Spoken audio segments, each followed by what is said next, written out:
there you have it. Amazing products there. And just looking at, guys are already starting to buy. It's okay. It's okay. It's okay. People asking for how much is that bag. It's okay. There you have it, ladies and gentlemen. I hope that was quite eye-opening of what really the agenda of today is. And at this moment, this time, I want to request this amazing person to kindly come. And before she comes, I want to just read a quick brief about her. She is the Group Managing Director of Line Plus Group of Companies, a packaging company providing packaging solutions, serving a wide range of clients, including food and beverage, cosmetics, agrovet, pharmaceuticals in East Africa, and is a thought leader for SMEs in the manufacturing sector. She's also a social entrepreneur who is passionate about skills development, decent jobs in Kenya manufacturing industry, and has been celebrated as the UN in Kenya Person of the Year in 2017. That's why you clap first before I go on. There you go. Also, Ernst & Young East Africa Entrepreneur of the Year 2018, Winning Women finalist, and Zuri Awards 2019 Women in Manufacturing. In April 2019, Mary as well received the Diversity and Inclusion Eminent Leaders Award. She's the chairperson of Women in Manufacturing under the Kenya Association of Manufacturers and serves as at the East African Business Council EABC as the SME ambassador. She also chairs the SME club at the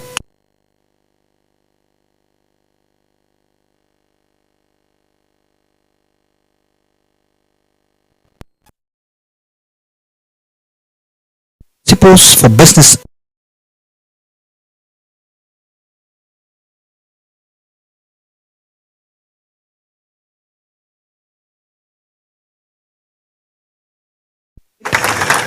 Karibu sana Mary.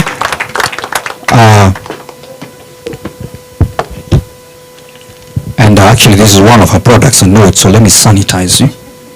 There you go. Did it come? Karibu sana.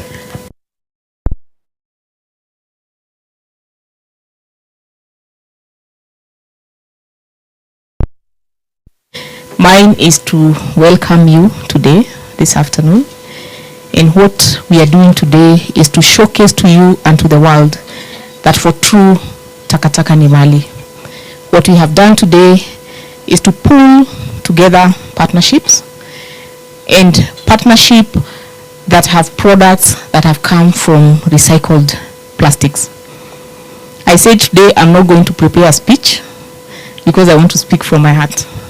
Because TakaNiMali is my purpose project. Every time when we become entrepreneurs, we ask ourselves, what is my purpose? TakaNiMali project. So I've invited today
but there's no business, there's no person before family, isn't it? So karibu sana my husband.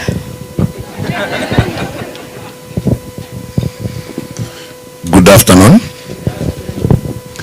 Yes, my name is Paul Gesho Wangaruro, and I'm the chairman of Line Plus Group, and Mary is my wife. And before we carry on, we have our two sons here. I would want them to come forward.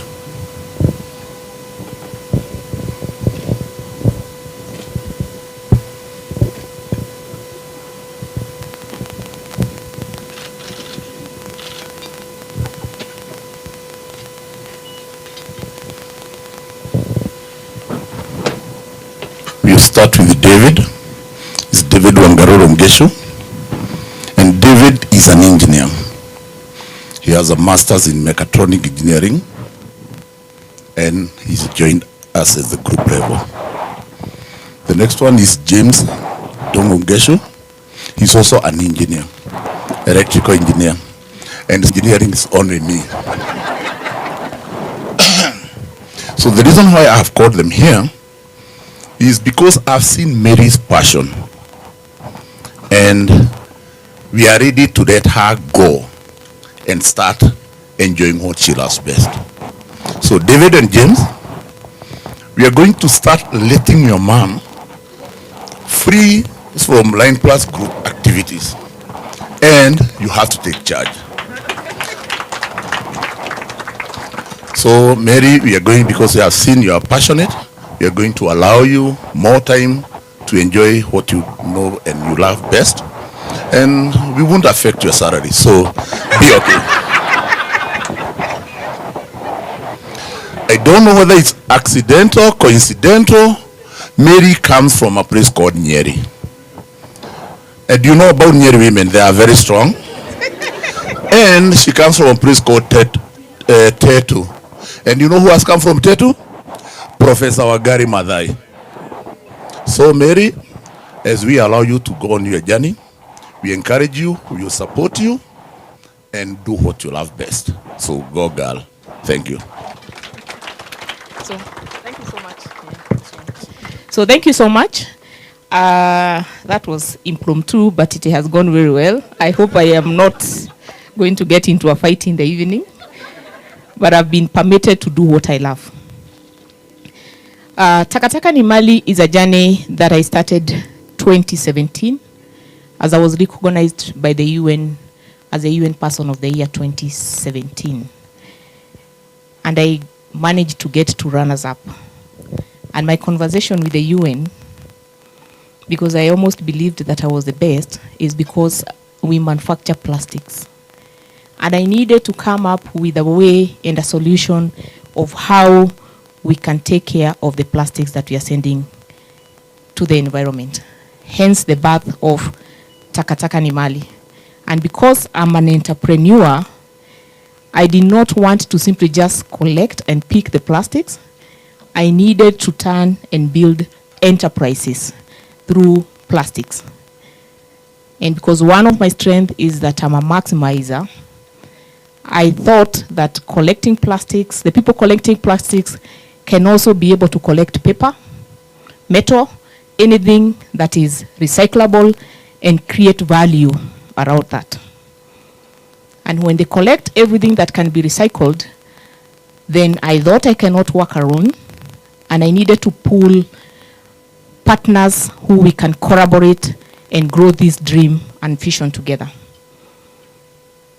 Then the journey has been to create an ecosystem of stakeholders who are in the space of waste management, sustainability, so that we can be able to learn and teach others how we can build a circular economy. After having so many bottom of the pyramid groups that we have put together, I then again realized that they are still not able to access finances. Why? Because the world now is calling for best practice allowed environmental social governance. These people have no understanding or no idea of what is this ESG that we are talking about. We are talking about SDG, the Sustainable Development Goals. But the bottom of the pyramid, the people I deal with every day have no understanding of all these jargons of words that you're talking about. This is where the dream of this center came from.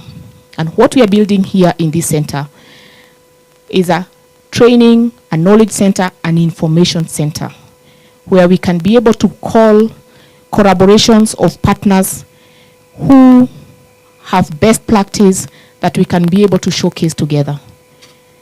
We come up, we have programs that we've put together that we can be able to train the bottom of the pyramid, the CBOs that we have put together, the SMEs that I lead, so that they can be able to tap into those opportunities of access to finance. There's a lot today. We have COP27, and what is going on there is conversation about adaptation to the climate change and the mitigations that we're talking about. We have different panels that are gonna talk about that today, and we are looking into how do we unlock the opportunities of green financing so that the biggest contributors who are at the bottom of the pyramid can be able to access that. Because as corporates, we are capable, we have capacity to have sustainable department, sustainable officer who can be able to help our organization to grow. But what happens to your value chain? Are we able to put our heads together, our resources together, so that as we comply, as is required for us, for best practice, we can also help them and enable them to comply. This is what we intend to do at this center. And I believe that all of you have gone round and you have seen the journey of what we are doing. I have a team that I work with. I want to call my team so that I can be able to, you can be able to see the team of people that I work with. Please, my team, you should be here now because we are short of time. All of us. I can see others are looking at me as, okay, did you just do that? They call me the lead patron. I will not ask you to talk, but it's good that I'm seeing that I am not on this journey alone. This is my direct team that I work with in TakaNiMali.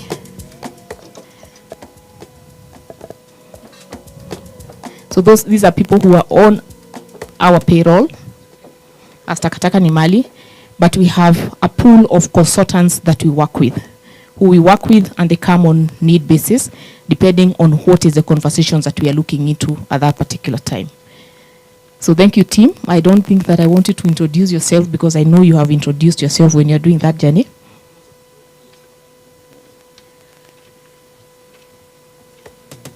Let's appreciate the team with a round of applause as they take a picture. Thank you so much, guys. Beautiful. Thank you, team.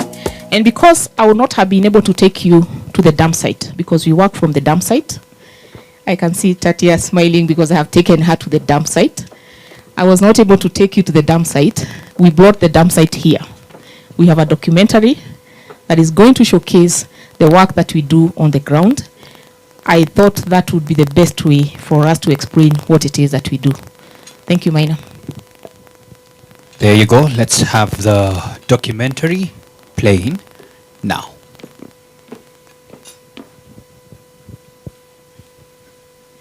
Sound, please.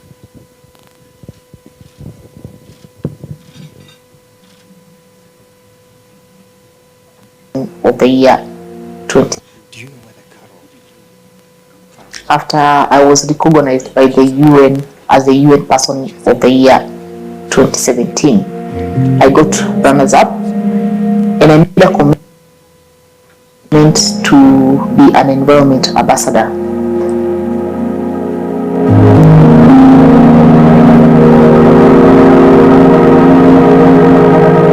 On this dump site, we have industrial waste. We have even sometimes hazardous waste. I don't know how they find their way, because we've been told that sometimes they bring and dump them at night.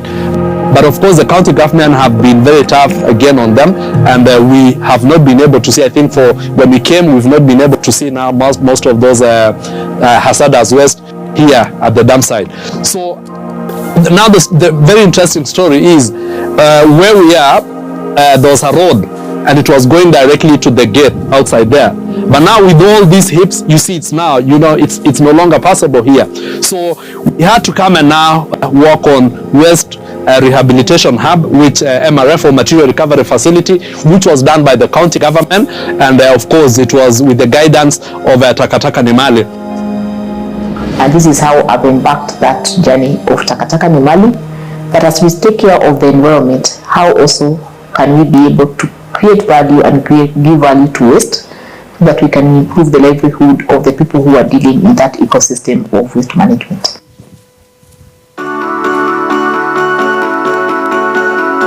So when we came here, initially the whole place, you didn't have any organization of the waste pickers, and initially they were around 15 waste pickers when we came, both women, men and youth as well. They never had IDs. They didn't, it was really hard to even identify who they were. So with the help of the First Lady, definitely we had to bring them together. We had to do trainings for them. To even there was a day we had a partnership with NHIF. They came here, and then the First Lady and our patron TakaNiMali, we were able now to issue the health insurance covers for them. At the moment, we have now more than, when we came in, they were around 15. Right now, we have over 40 of them, 40 waste pickers. And what they do, the value, like I had mentioned, they used to, for PET, it used to be 5 shillings. But now, when we came in, we were able now to negotiate with recyclers, and they're able to buy PET at 15 shillings and above. We've also trained them on issues of separation, because sometimes you have to separate, especially the colors. We have those clear, we have the green ones, we have the blue. So they're able now to separate after the training that we did. Mimi ndio chairperson huku Ndamsite, na nashukuru kwa hii kazi. Nikiingia hapa asubuhi, ikifika jioni naenda na mkate wa kila siku, na hii kazi imenitoa mbali. Watoto wangu wanasomea hapa na sasa hivi hapa. Mimi nashukuru sana kwa TakaNiMali, ndio nikikumbuka mahali imetutoa First Lady, kuna Madam Mary, kuna Elias, kuna James, kuna wengine. Hao watu wametutoa mbali, walitukuta hapa tukikaa hapa kama watu watueleweki, hatujui chochote, ikabidi hata tukafungua account, tuko na savings zetu. So TakaNiMali nashukuru sana, imetutoa mbali. As we have the CBOs that we have created, we then need to have partners who can be able to buy the waste that they have put together, so that then we are able to help them to get enough raw material for their recycling, and we are able to give resources to our CBOs and grow them as enterprises. So then we are able to achieve our first objective of developing enterprises across waste management. Echipi yetu na TakaNiMali ni cheche mzuri na it's positive, sababu ina bear good fruits. Kiangalia sisi tangu tujuana nao, I think less than a year ago, tume progress baada ya wao kufundisha watu kule nje kuhusu mambo ya waste and good ways of disposing this waste, na kuna vile wanaweza tuletea na wapate kitu. Sisi tumeweza kuinuka, inputs zinakuwa mingi, kwa hivyo hata mashine haizimi kazi yetu, kwa hivyo inainuka in one way or another. Nilikuwa introduce kwa hii kazi na Rose Omarimba, so akaniita akaniambia, Rose, kuna side hustle iko hapa, so akanunua chai pale Pizain, tukakula lunch, so ndio akanielezea kuhusu hii mambo ya TakaNiMali. So from there nikasikia naweza jaribu, so nilianzia kama najaribu nione, but akiniintroduce nilikuwa na kibanda ya chakula na pia nilikuwa nauza makaa, so nikaanza kuona hii ni kama iko na pesa kuliko yenye nafanya. By December nilikuwa nishamalizana na kibanda kabisa, na nikakaa tu sasa kwa TakaNiMali. But it has been good, I can't regret. Yeah.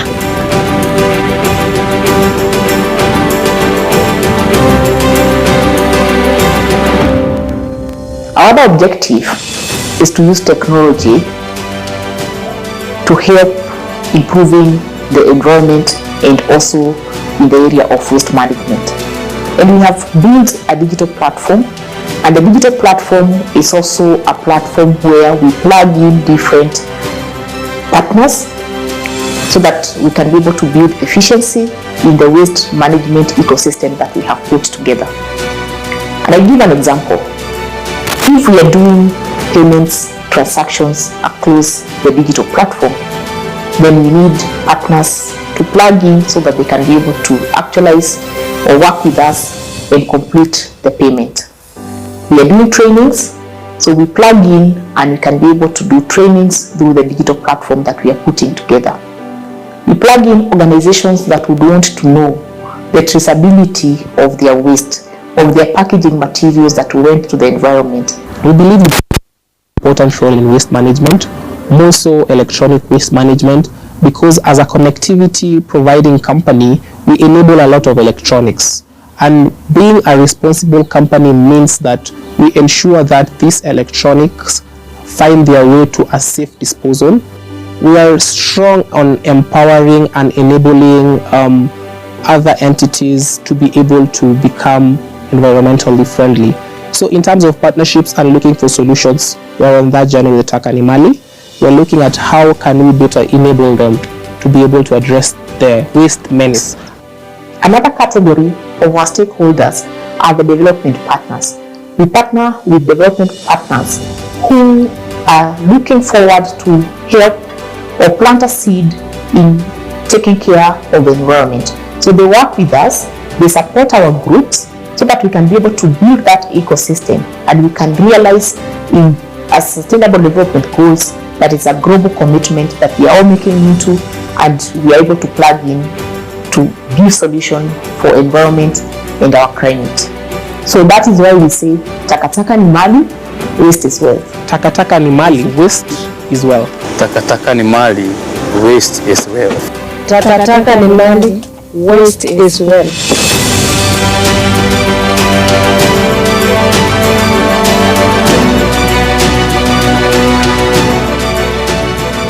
TakaNiMali, waste is wealth. So, thank you very much. I think I've been able to take you to the grounds to see the work that we do. And I've been able again to bring you to Nairobi and see what we are doing here. So mine is to say, let's engage today. Let's listen to the pool of experts and partners that we have together so that as we grow ourselves, as we grow the others, we are able to tackle this issue of environment and meet our sustainable development goals. Because it is through the sustainable development goals that we are going to achieve our sustainability objective. Thank you. Wow, wow. A beautiful round of applause to Mary Ngechu for that session. Quite emotive there. Seeing the transformation that is happening, right? Yeah. One more round of applause to her. I appreciate you and I celebrate you for this kind of work that you're doing.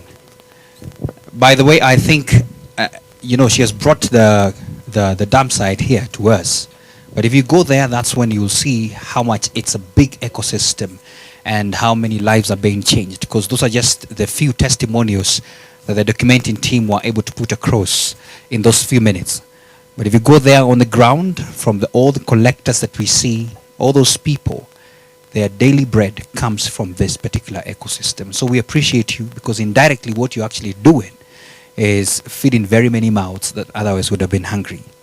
So please allow me to finally once more ask you to put your hands together for Mary Ngechu. Asante sana. There you go.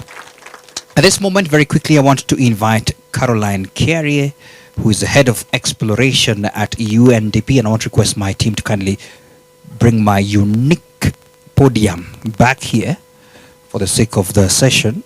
And she will be making some remarks as well on just how they are working as well together with TakaNiMali and just on this sustainability agenda as well. So a round of applause to Caroline Carey as she comes.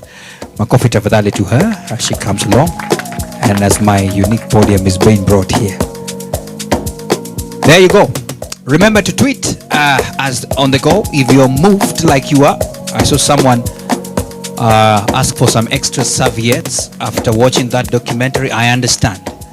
So please, stewards, make sure they are there as we get to listening to Caroline Carey. Karibu sana.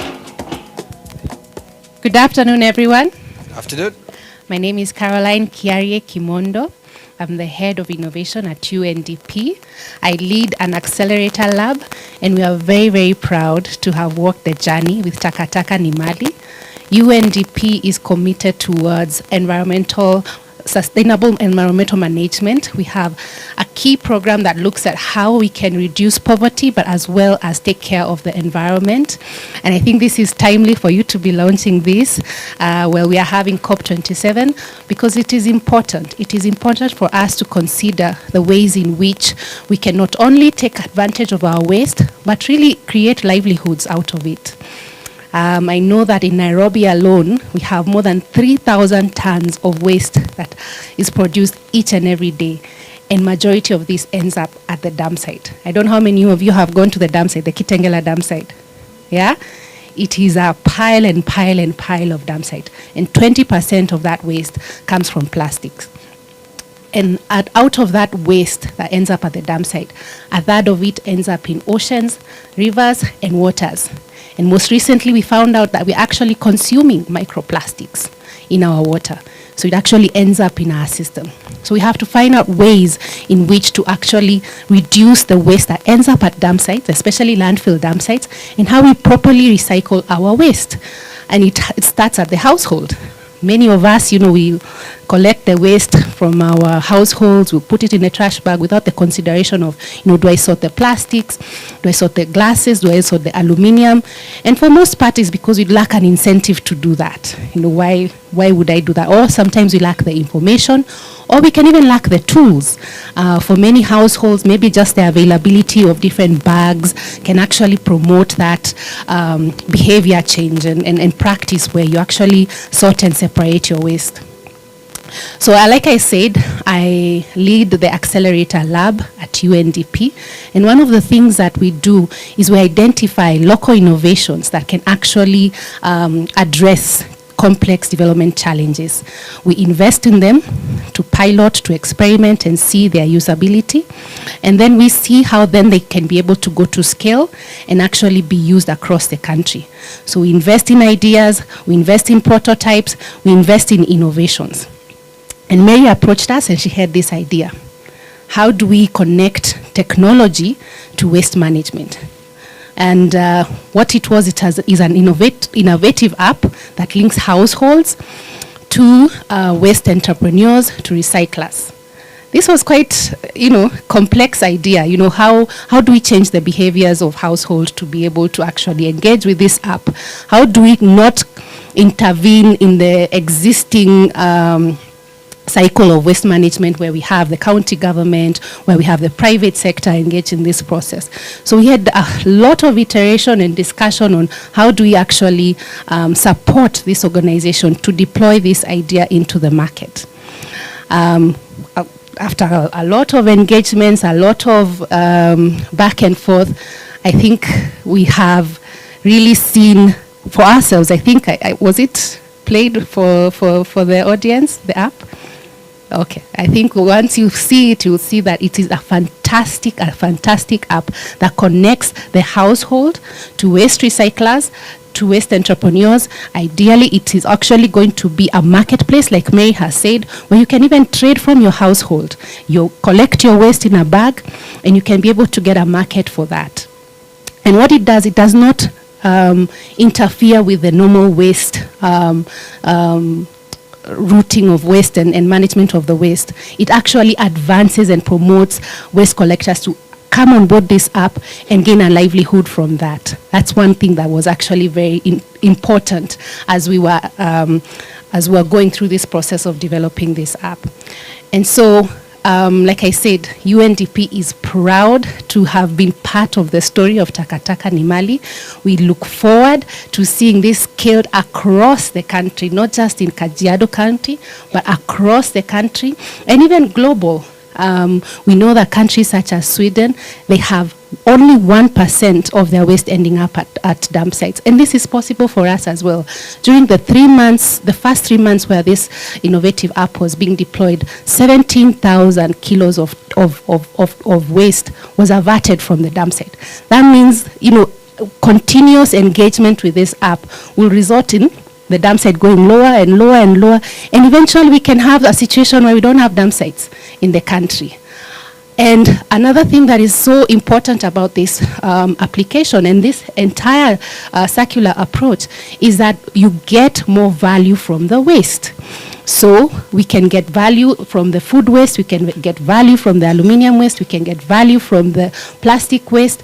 More jobs are being created from this app. More businesses are going to come out from this app.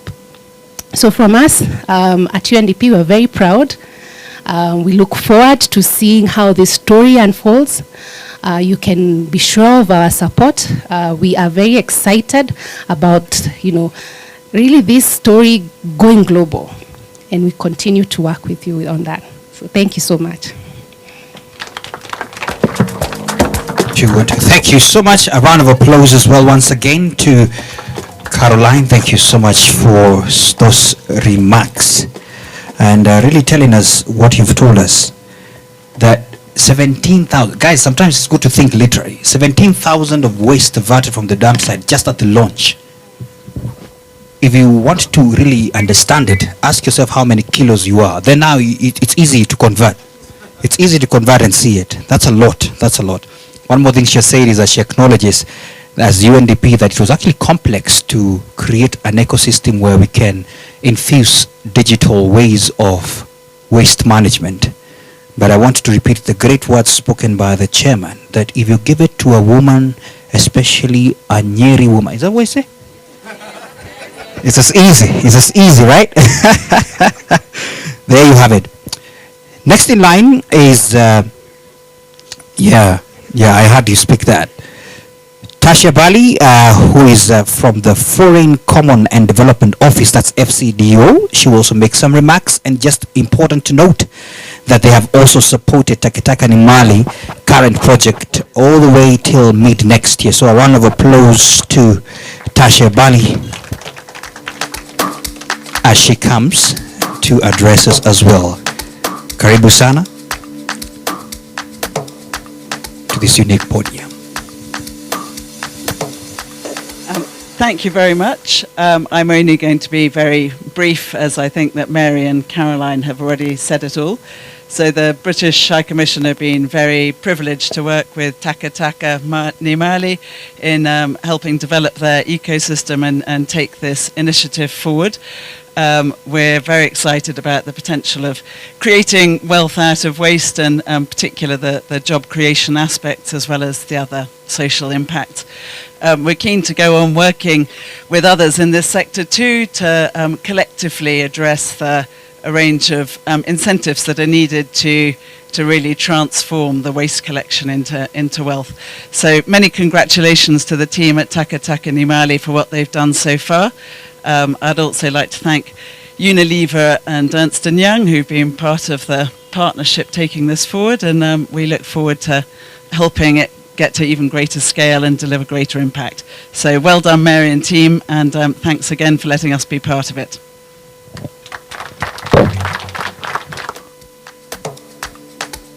There you have it. Thank you so much for those remarks, Tasha from FCDO. In absentia, Jonathan Mutoko from SBM Bank will be represented by Beth, who is in the house as well. And they will tell us what as well they're doing towards this conversation on circularity and sustainability. Karibu sana, Beth, to this podium. Just come this way. And this is where I ask the audience to help me appreciate her with a clap as she comes. Karibu sana. There you go.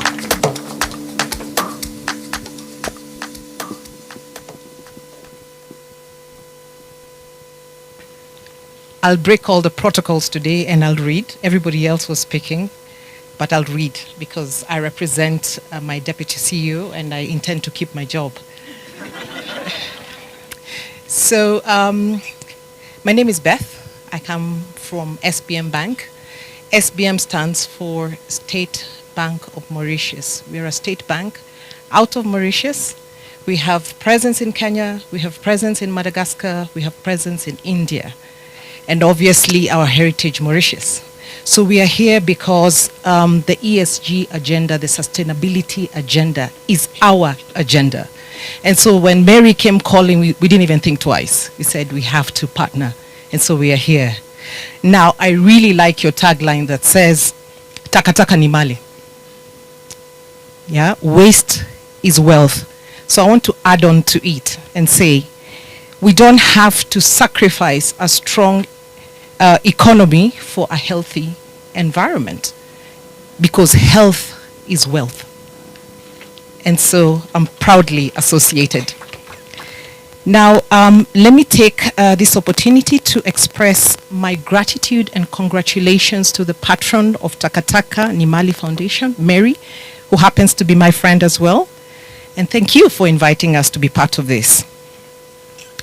I'm happy that today's discourse centers on accelerating awareness of technology's role in developing a circular economy and ESG, and as an enabler of the circularity around the different packaging value streams. We at SBM Bank, as I mentioned earlier, are incredibly grateful for the chance to talk about how we can fit into this agenda and how we continue to invest in it. Ladies and gentlemen, a radical transformation in the way we use our natural resources is central to meeting the needs of the future generations. The circular economy is critical to ensuring that the world can continue to develop within its means while preserving its resources for the future. Kenya, as you all know, is one of the fastest growing economies in Africa. And as the economy is growing, so is the population. And so is the waste.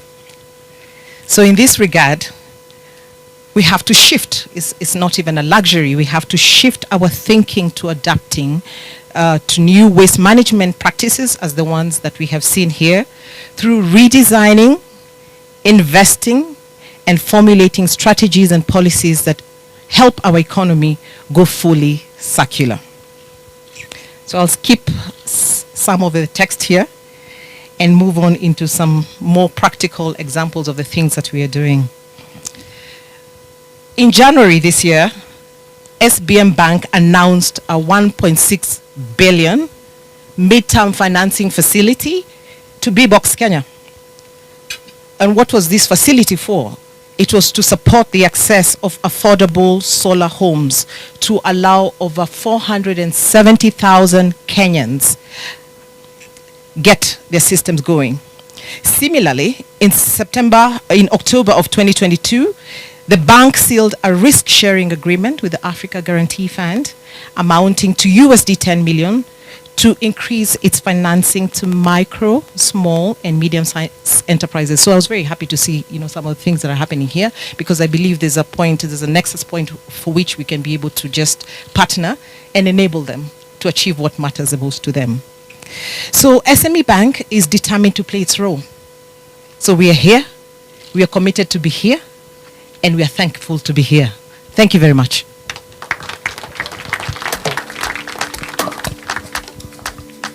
Thank you so much, Beth, and for those remarks as well. And just underlining the word that we actually are talking about here, and Mary alluded to it, partnerships is the way to go, is it? And we are very proud of the fact that you can see areas of synergy that we can have. Up next, so we can close the speech conversations, is an amazing lady who is heading the UN Global Compact Kenya, and that's none other than Judy Njino. A round of applause to her.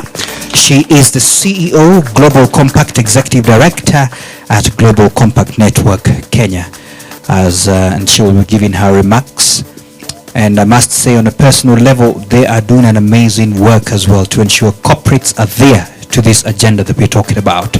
So one more time, a hand for Judy Njino as she comes to address us.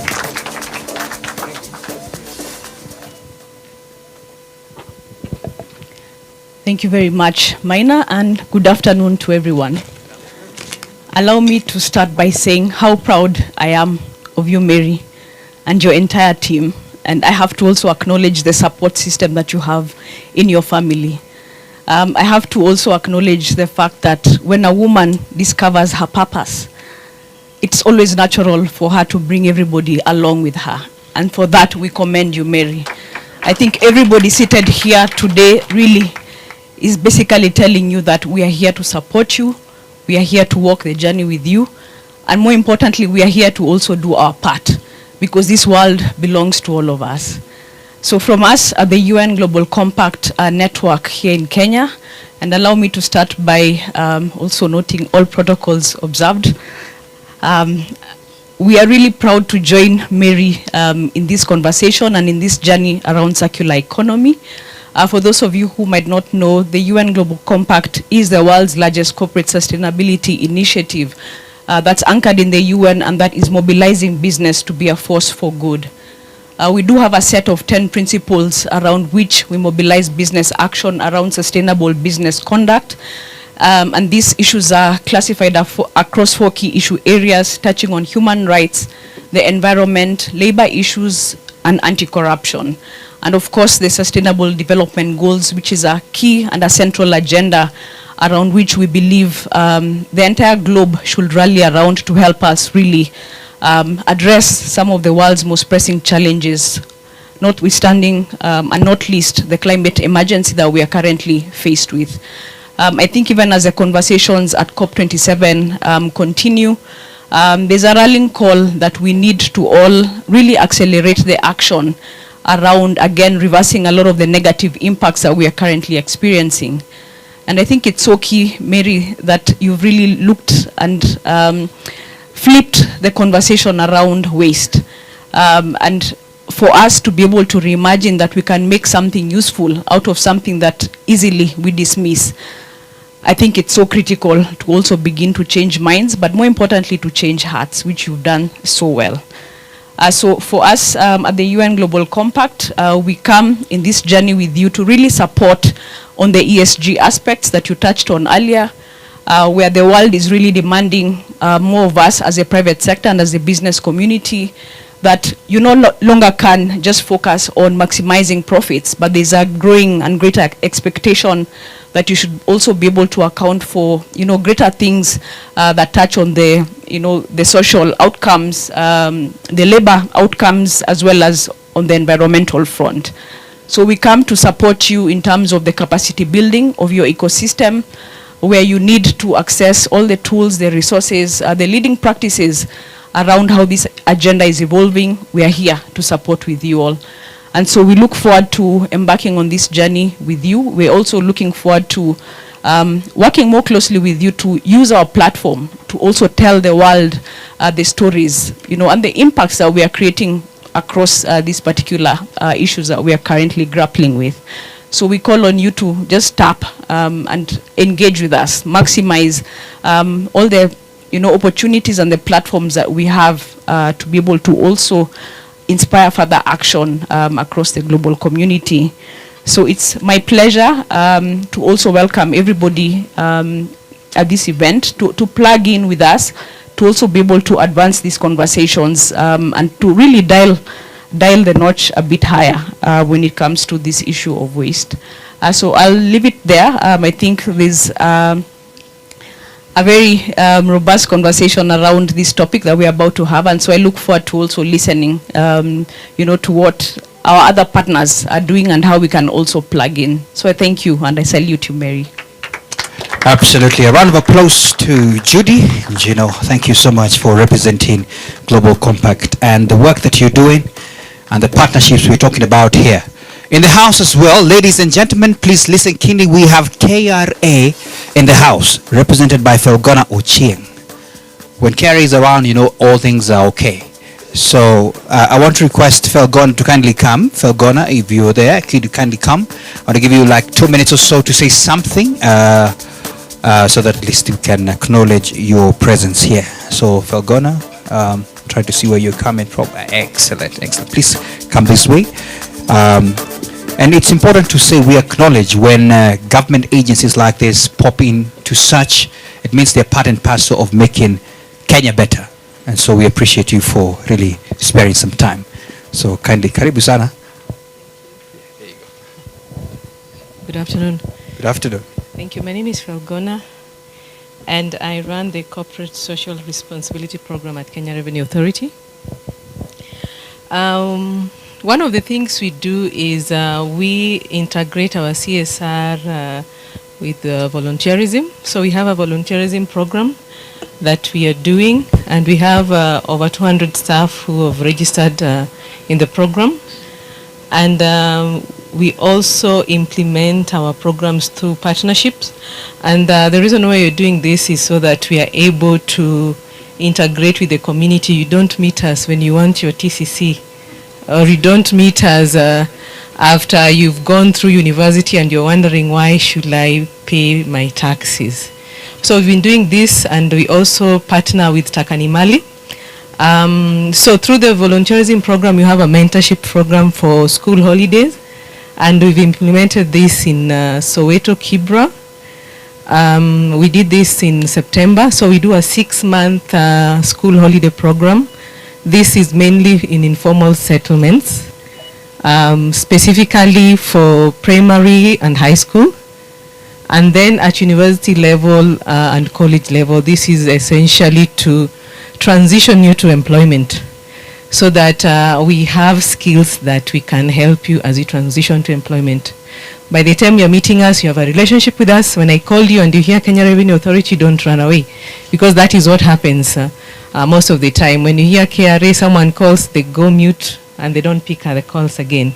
Now, with TakaNiMali, what you're doing is we want to do a paper recycling project, because we have a lot of paper in our office, and you want to do this so that we're able to support the communities that we are working with in the mentorship program, especially the parents of the students we mentor in the informal settlement.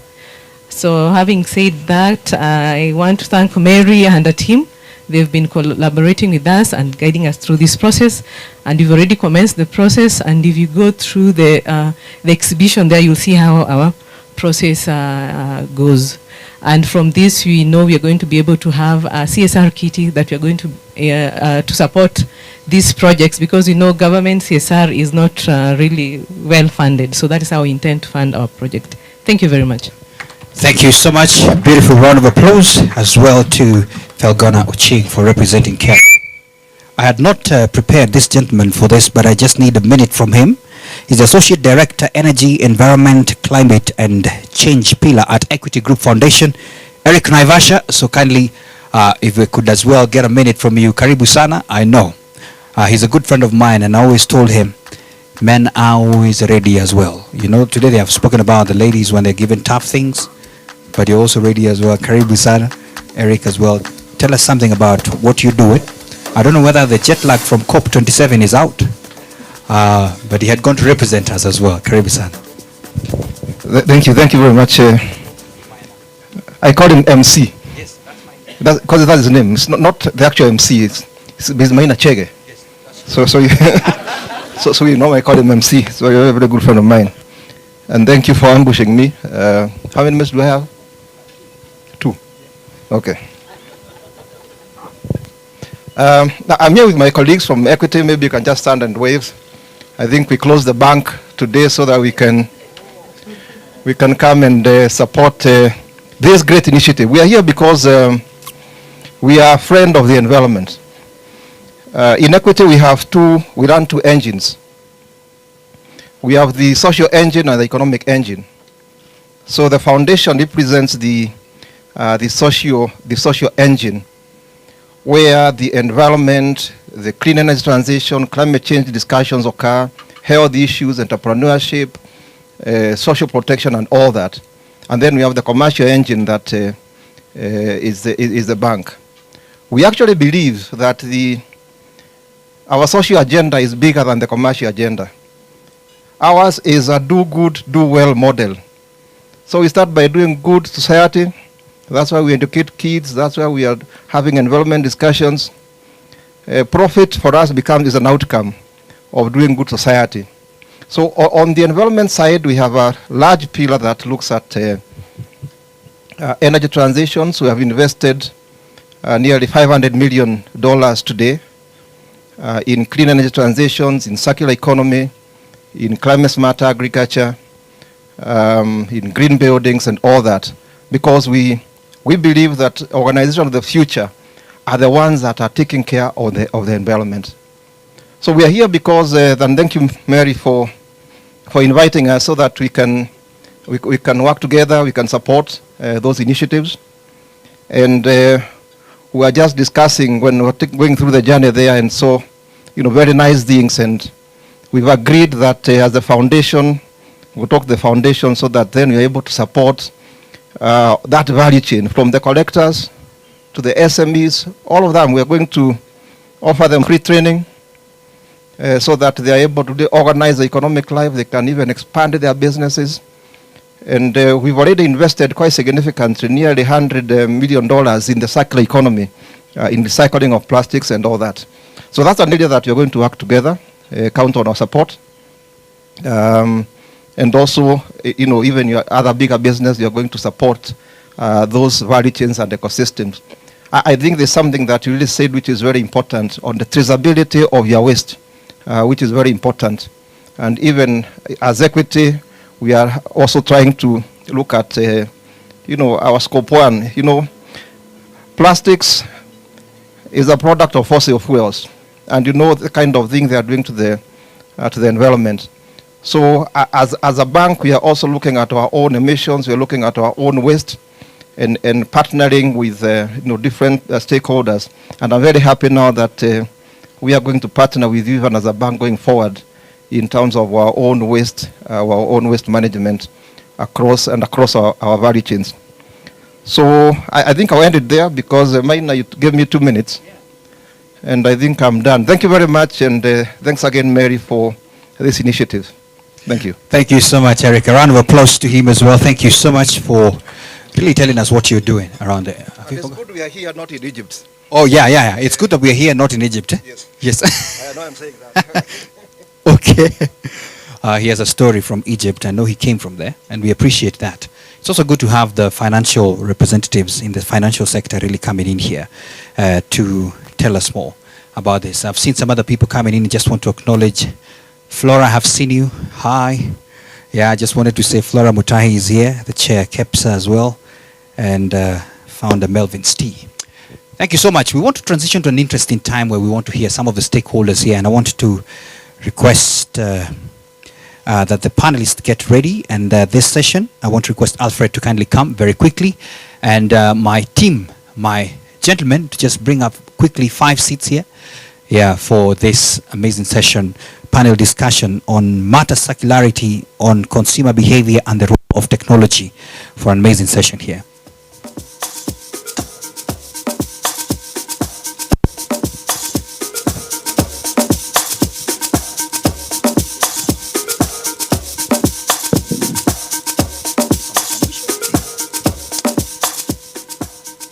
Please, Alfred.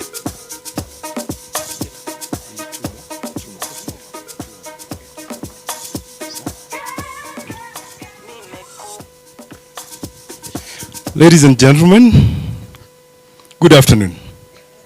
Good afternoon. Let me start by asking a question. How many of us wanted to be in Egypt for COP27? Wanted. Lakini kwa sababu ambazo hazikuepukika, we are here, right? Tuko hapa.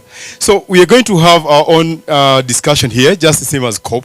And the topic we are discussing here is the same topic that is being discussed at COP. And the 2 panels that are coming up are going to discuss the same. So ladies and gentlemen, all protocols observed, good afternoon. We are going to invite our panelists, and before I do that, I'll introduce myself. My name is Alfred Osiko. I'm a Senior Manager, Market Engagement for Climate Tech at the GSMA. I'm based out of the Nairobi office, sitting together with the Sub-Saharan Africa team.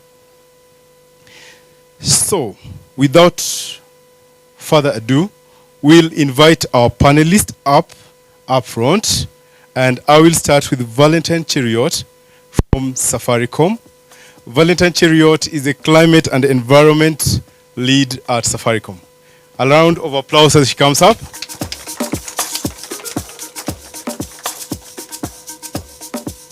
Next, we'll invite David Ongare. David Ongare is a compliance director at NEMA. Karibu sana, David. Round of applause. Next, we invite Georgina Washuka. Georgina Washuka is from the Kenya Association of Manufacturers. She is representing the regulatory and compliance team. Karibu sana, Georgina. Round of applause for Georgina. We also have representation from PETCO. Petco, we have the country manager, Joyce Gashugi. Welcome, Joyce. A round of applause for Joyce.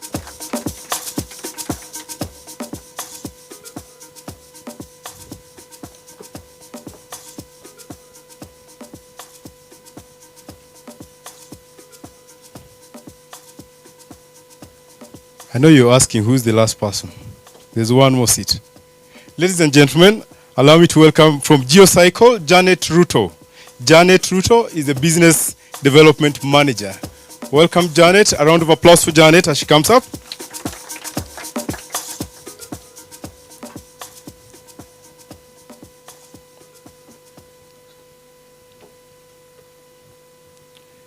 Sorry. Thank you. I think I'll not be standing behind them. I will come to the front. Do you have other microphones for the panelists, please?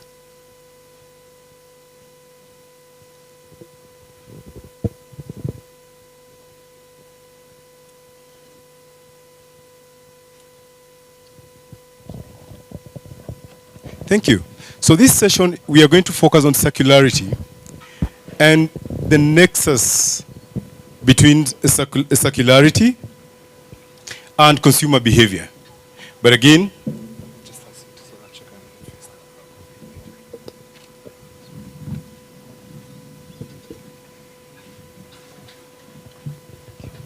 sorry, a bit of housekeeping. So we're going to look at the nexus between circularity and consumer behavior. But again, we are also going to focus on what is the role of technology in enabling the circularity environment. And so we are going to have the first round, and it's going to be an introduction, and you tell us what is your organization doing about circularity. But then as you figure out about that, I will pick on the only gentleman here so that we ensure that we are on the same page. And so that goes to the government. What is circularity? Help us to break it down so that we are all on the same page. Thank you very much. I believe circularity is the concept of cradle to cradle, isn't it? And therefore we keep materials flowing in the ecosystem for as long as possible, and therefore we minimize the mining of virgin materials from earth. And therefore between these two statements there are lots of things that need to be done for that to be realized. Thank you. Thank you. So we are all in the same page. So circularity is not a food, is not a place, is not the name of a person. We now know what we're talking about. So we are going to have the first round, starting with Joyce. Tell us what your organization is doing in this space, circularity. Thank you, Alfred. So I represent a company known as Petco, and that's our trademark name. We are actually registered as the Kenya PET Recycling Company. And we are actually a business member organization, which means we represent other companies and brand owners, some of whom are in the audience today. And specifically, these are companies that are packaging their products in PET plastic. Could be bottles, could be containers, or anything else. What we're doing for circularity is to ensure that their products are collected and recycled post-consumer. But more importantly is to drive consumer and industry awareness, trying to change consumer behavior. First, to understand that the material is actually recyclable, number one. Number two, it can actually be reused. You don't have to discard everything simply because you've used it. And that's one of the components of circular economy. So thank you very much. Thank you, Joyce. Next, come. Thank you very much. From CAM, where we come in is that we've been having a lot of initiatives where we actually mainstreaming circularity in the manufacturing processes. We have the CAM consultancy unit, which has the Center for Energy Efficiency, and it's also taking up green growth and circular economy. So through the processes, we're able to capacity build our members on processes that encompass circularity, where we focus on saving energy, water management and waste management. So there's so many initiatives around that. Thank you. I will skip the only gentleman and go to Safaricom. For Safaricom, we've got two pillars. For the first one, of course, is So for Safaricom, we've got two pillars. So the internal pillar is to ensure that Safaricom manages waste in a way that we minimize the impact of the waste on the environment. So we have got about two categories of waste that we really focus on. So there is the electronic waste coming from our network, because we are a telecommunication company. There is a lot of waste that comes from our network in terms of upgrading, building, and even decommissioning our sites. So we ensure that as we generate that waste, we dispose of in a manner that we minimize the impact of that waste on the environment. We also sell mobile phones to our customers. In a year, we do about 1 million mobile phones to our customers, and we have a responsibility to ensure that we manage the end of life of that particular phone. So we've partnered with We Center, who are able to recycle that waste on our behalf. Externally facing, we support the society to decarbonize in terms of leveraging on our technology, in terms of coming up with application systems that business can use to ensure that they're able to minimize and increase the efficiencies of the waste management and even waste collection, transportation, and all that. Thank you. Thank you. Yeah.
You're surprised that Yvonne is your sister, and Yvonne will work with us.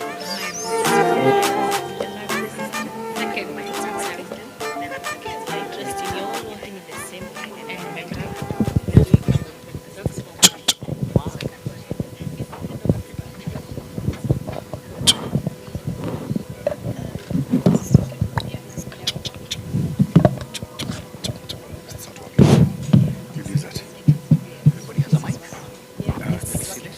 Okay, excellent. It's working here? Yes. Yes. Just pick the one that is working first. Okay, so that's okay. We'll share those ones. Who is GeoCycle basically? I know in Kenya we are not known very well, but we are an arm of Bamburi Cement, and so when I mention Bamburi, I think everybody will be wondering what does Bamburi has to do with waste management. But actually we are big players in terms of recycling and circular economy in terms of dealing with waste. And one of the biggest, now maybe I can speak of Bamburi, is the construction waste. I know we don't think about the construction waste, but construction waste is one of the biggest challenges that we face in the country. So that is one of the biggest, we give a building a new life by using the materials that come from the construction waste in our process. So by that, then we stop or we reduce the use of natural resources, or in terms of like mining the natural resources. But more than that, when you look at waste in general, and this is from plastics up to hazardous waste, we are big players in terms of reusing those waste in our process so that we can reduce the use of fossil fuel and the natural resources. Thank you. Very good insights from different sectors on what they're doing on circularity. I'll come back to government agency NEMA, who is with us, regulator, and we'd like to ask you, or probably you paint for us the landscape, what government is doing as far as circularity is concerned. Thank you very much. As I mentioned, I work for the National Environment Management Authority, and we use, ordinarily in my day-to-day life, I'm a supporter of a football team called Gor Mahia.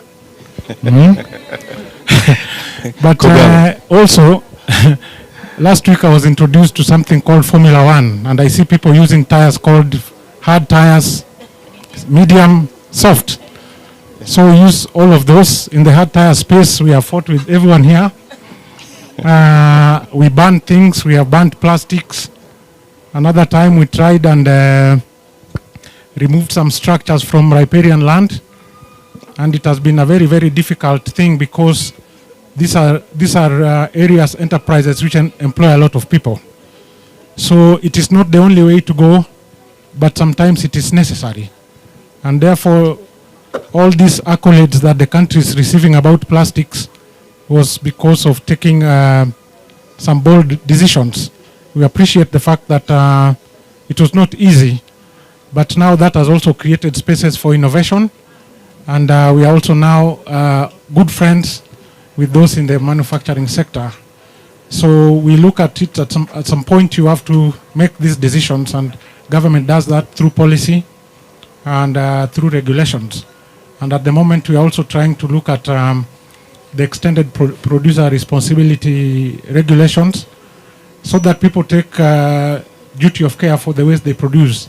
And a producer is not just a manufacturer, even an importer, even a seller is a producer. So this will help to close these loops because the people who bear the burden of waste are the marginalized, as everyone knows, and pollution.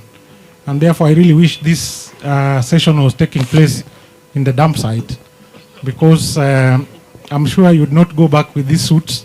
You'll probably send them to the laundry or something to be cleaned or throw them away. So we also try to influence behavior from neighborhoods. We work with the Kenya Alliance of Residents Associations. We're also working with the Kenya National Cleaner Production Center for those enterprises which want to comply but need ideas on how they can do that. We also support them with ideas and support them along the compliance pathway without necessarily enforcing. Thank you. Thank you, David. And I hear you say that it is important for all of us to take cognizance that whenever you're done with any material, using any material, do we know where it's going? And what is our responsibility after that? Thank you. I'll come back to Safaricom. As a mobile network operator, you are doing a very good job on sustainability. And I remember you are the first to integrate the Sustainable Development Goals in your operations and strategies. And we've seen you go on making commitments and reporting in your sustainability report annually. Just out of interest and curiosity, why does an MNO find it necessary, or what is the compelling reason for an MNO to engage in waste management or circularity? Say we engage in waste management for two things.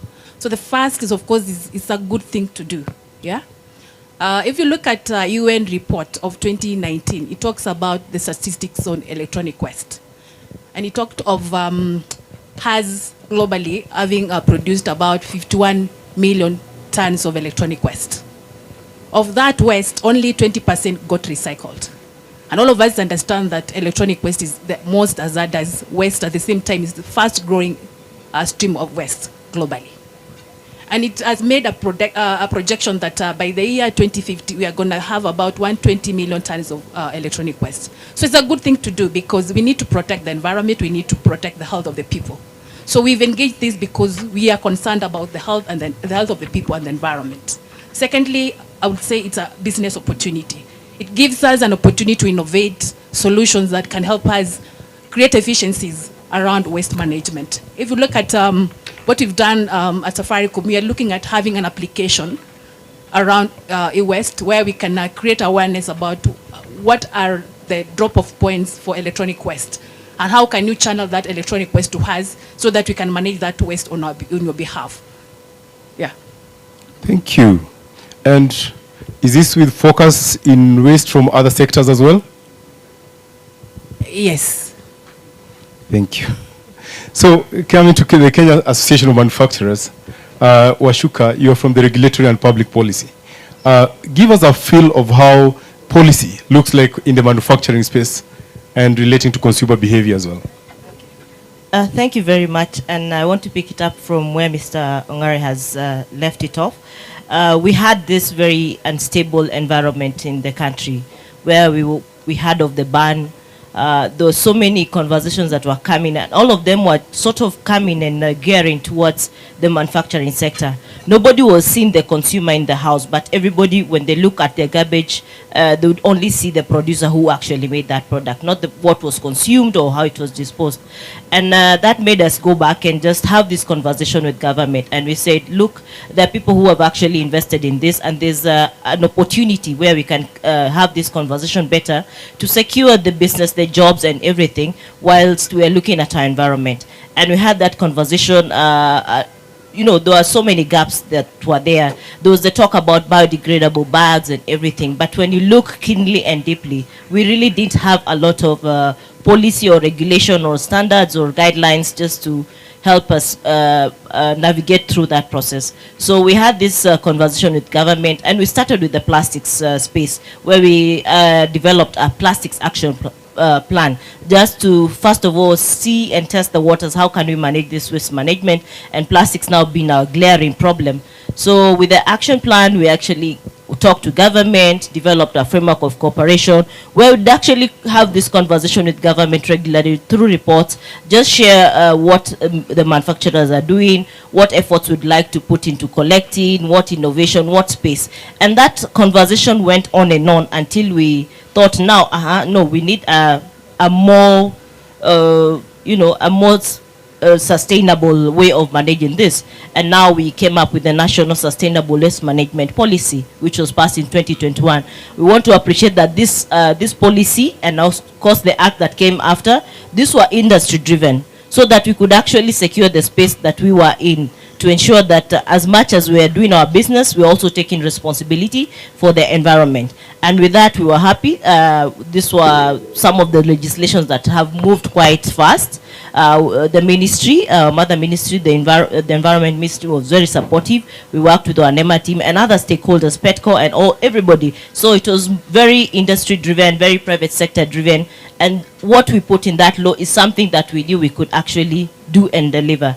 And out of that, we had the EPR regulations, where we started drafting, thinking, okay, now, since all of us are responsible in this space of waste management, how do we bring in everybody into this space? So the EPR regulations were developed. We had these discussions from the producers, anybody bringing material into the country, you know, the consumers, the governments, both at national and county, So everybody is actually playing a role in that regulation.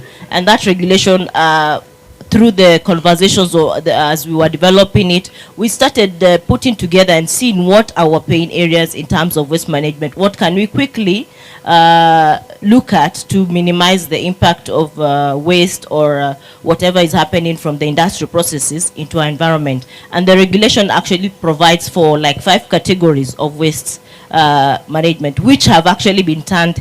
If you look at the model in which the APR regulations is looking at, it's promoting circularity.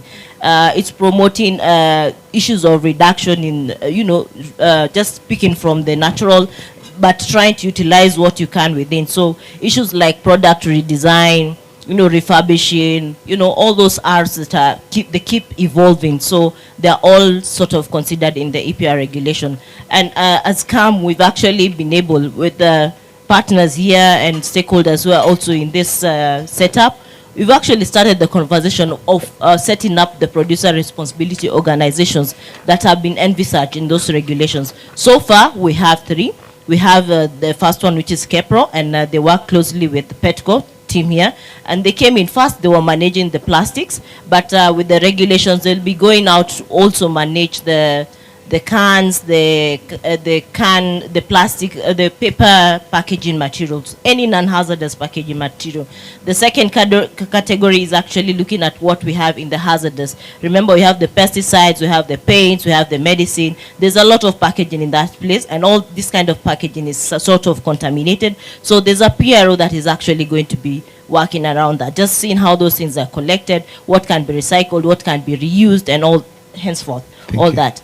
The other one that we've actually taken on seriously, because it's in our day-to-day, everybody has a phone here, there's a lot of electrical equipment, everything is, electronic. So we have also started supporting the one of electric and electronic waste.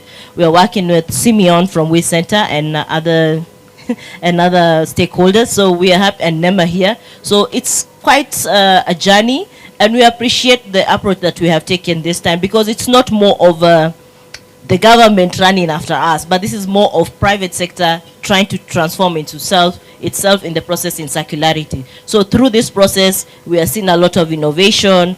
We are happy and proud. Mary came in as an SME at CAM, and now she's grown. She's our girl, and we are happy to have grown with her, and many other SMEs and businesses that we have seen them grow. So we're also seeing a lot of research. We're seeing a lot of youth getting into this space, and I think the sky's the limit. There's a lot of business. The PROs are going to open a lot of business. Thank you. I know there are 2 that we've not touched on, that is going to address the automobiles, including the aircrafts and all that, to the end of life. So that one is still a work in progress. So anybody who's looking at a business opportunity, there you go. You can start putting together that group. And the other one is where the construction waste is not so fatally hazardous, but it also needs to be managed, because it also consumes a big chunk in our environment. Thank you. You're seated next to government. We expect the government to do that. It's all right. We move a little bit faster to PETCO. You believe in one slogan: do one thing, recycle. Yeah? And it's good that Washuka's touched on consumer behavior, how it influences manufacturers and how they do the products, packaging and all that. What are some of the unique consumer behaviors that influence that ecosystem of circularity? Thank you. So consumer behavior influences production, which is really what manufacturers do.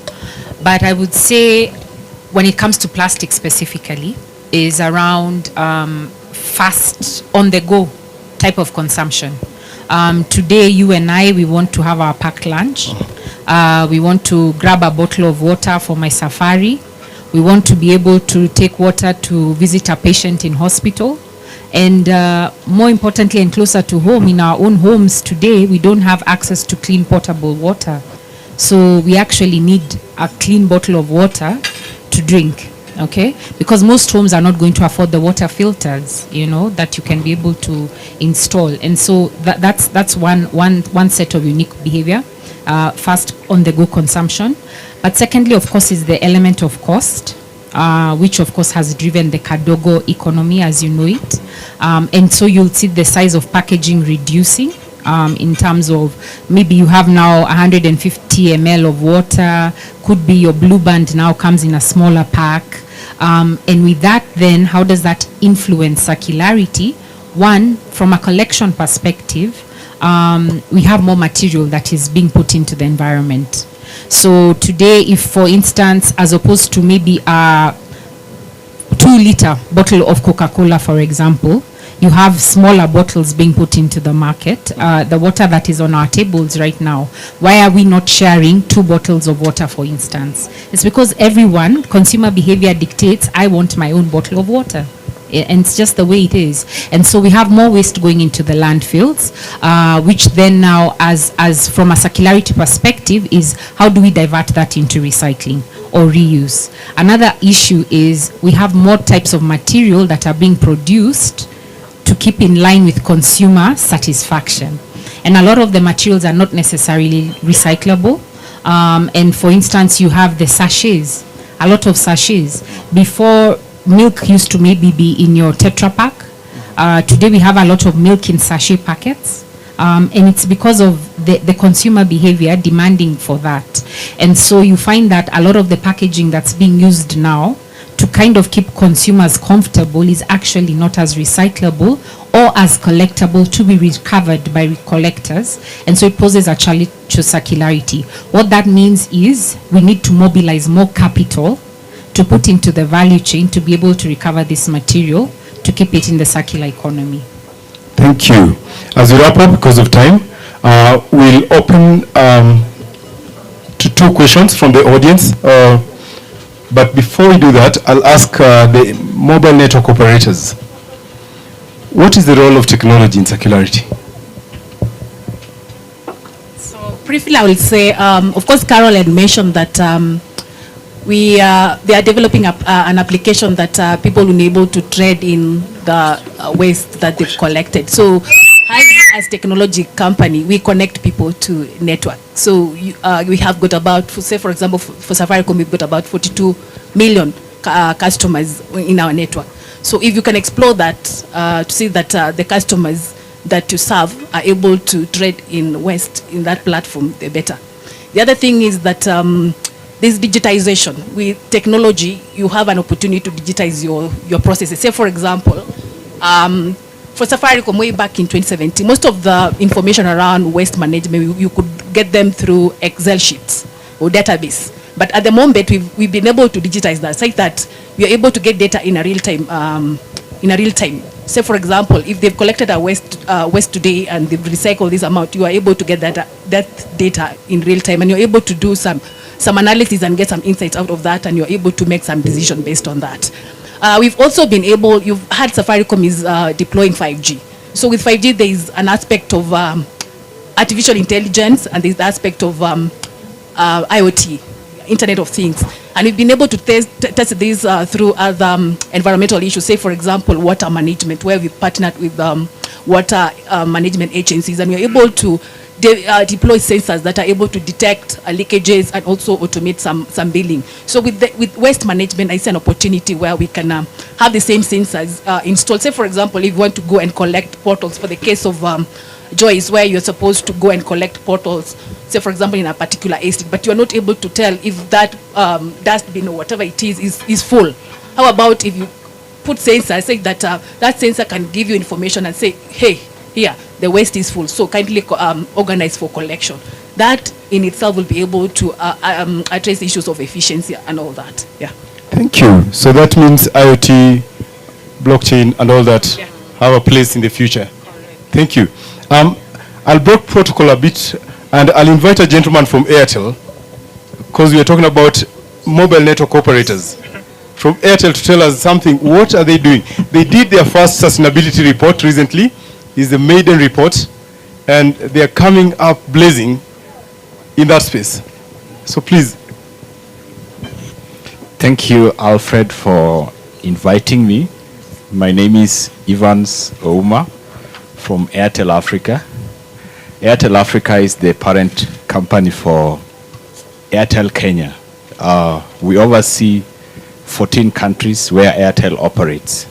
So we did our first sustainability report this year, and it was a joy to see how much or what contribution, what we can do by understanding what goes out of our economy as a telco in terms of waste, and how we can contribute to changing it and making this world a better place.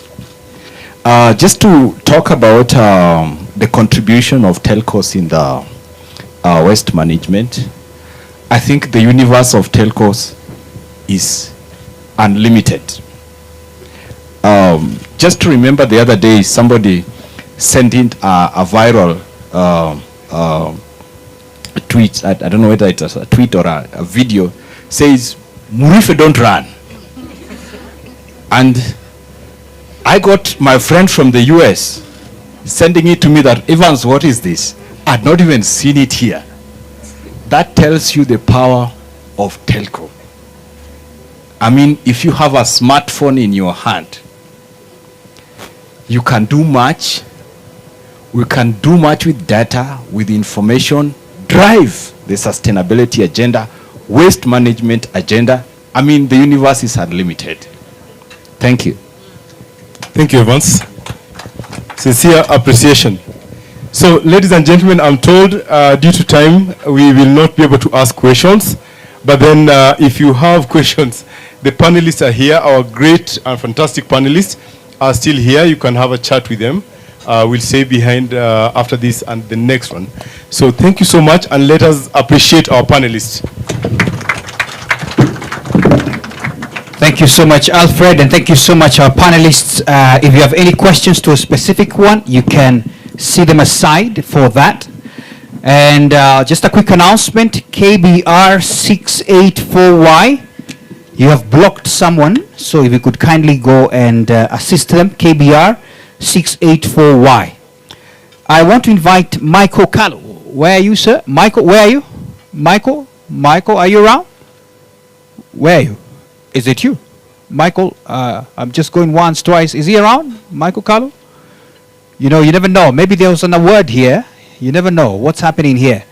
It would be important if he came very fast, very fast. Okay, I think he's on the go. He's on the go. Okay. Now, everybody please be upstanding right now, because we understand sometimes when cocktails are sinking in, meat is sinking in, a lot of things are sinking in. I just had very hard terminologies like MNOs are sinking in, courtesy of the panelists and all those things. You're wondering what's happening. So the mix can be some serious cocktail that you don't understand. Is Michael here yet? Okay, no worries. I think I will, just don't try this at home, what I'm trying to do, because it's not coordinated very well. DJ, could you kindly try and do something? Please, in the table there, I want you to just shake your legs a little bit, like on the move. Just do it. Just do it. It's okay. Just do like me. Like me. There you go. All right. Hands in there a little bit. To the left. To the right. Make sure you bend a bit. To the left as you shake a little with a bit. To the right. Are we together? To the left. There you go. To the right. Okay, now with the legs both happening. With the legs. Come on. Just do it like you've been in. There you go. I love this. This is the best winner. All right. Thank you, DJ. Thank you, DJ. Thank you, DJ. Thank you, DJ. You can have your seats. It was just a way of ensuring, since we are talking about circular economy, that the blood as well circulates well, which is important, right? Can you hear guys asking, how did you see me? It's okay. It's okay. You did well. You did well. Ladies and gentlemen, I can assure you will have enough time for cocktails. I've just been assured by the stewards that it's a lot. So I just know that we're about to close this. But please allow me to talk about money. Talk about what? Money. How do you get this money? And we have a session here on green financing and the role of technology. You can't imagine how some people have been waiting for that. It's okay. Now you can take out your notebooks. It's fine, because now the money is in the house. And I want to request very fast, can I have Wellington Abongo, branch manager JKIA at KCB, please come right now. Right now, please. There you go. This is the man with the money. Don't worry. All is well. All is well. We also have Judith Mulwa, and she's an Insights Manager Climate Tech at GSMA, and the only PhD Research Climate Adaptation Finance holder. PhD, my goodness. This is where you clap that we have people who are in this session. There you go. In Kenya, not the only one here, in Kenya. My goodness, I just got it right. There you go. Eric Wambua as well, Director Corporate Affairs, Banking at SBM is right here. That gentleman said he will not have any cocktail until he speaks about the money, which is good. And then we have as well KEPSA represented by Ebenezer Madi. I think I'd seen Ebenezer around. Ebenezer, are you here? There you go. I think he's still networking. Where's Ebenezer? Please, somebody get me Ebenezer. I can see you. I know you are checking on whether those things are real. They are. Please come over as well. And in absentia, we had a representative from World Bank, Lillian, who just had a quick emergency and is not here with us. But ladies and gentlemen, please, this is very important. I would like your engagement on this just in the next very quick 15 minutes. So panelists, I request that we be as brief as we can, because, you know, when cocktails are waiting, things sometimes happen. So turn to the person sitting next to you and tell them, shh. There you go. There you go.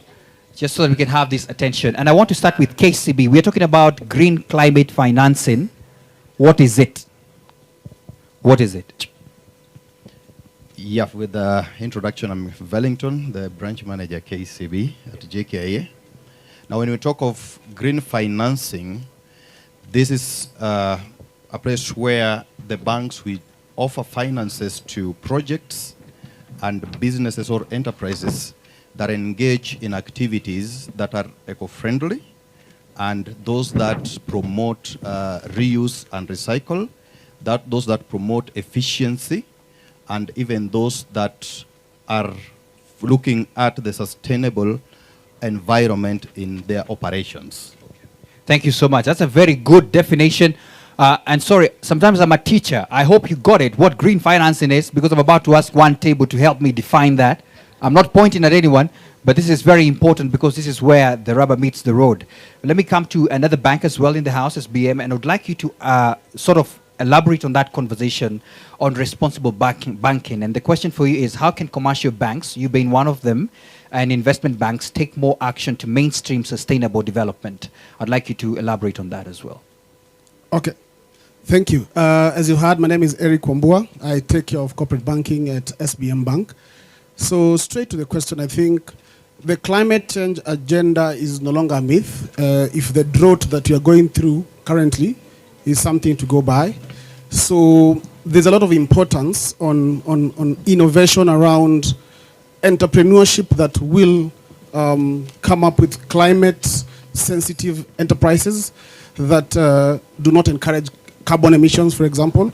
The president at COP27 spoke about e-mobility, about smart agriculture, about green buildings. So all these are innovative ideas that require some form of funding.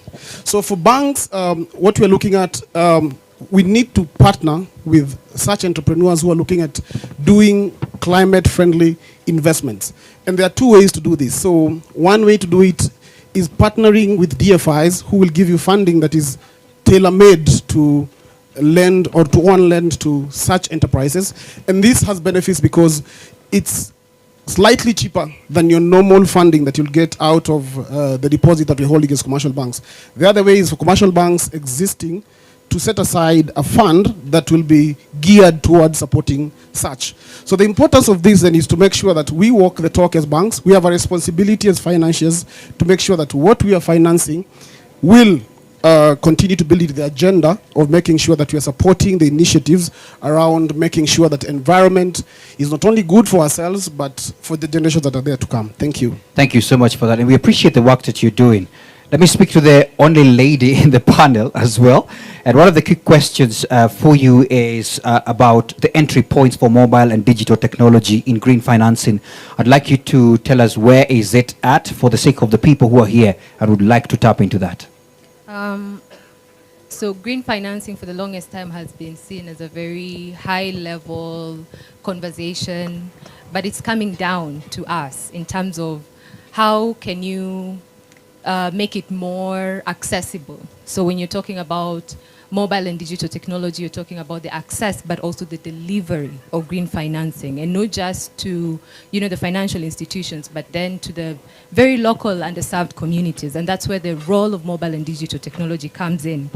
And particularly the very many entry points, but one that I would want to reiterate today is about data.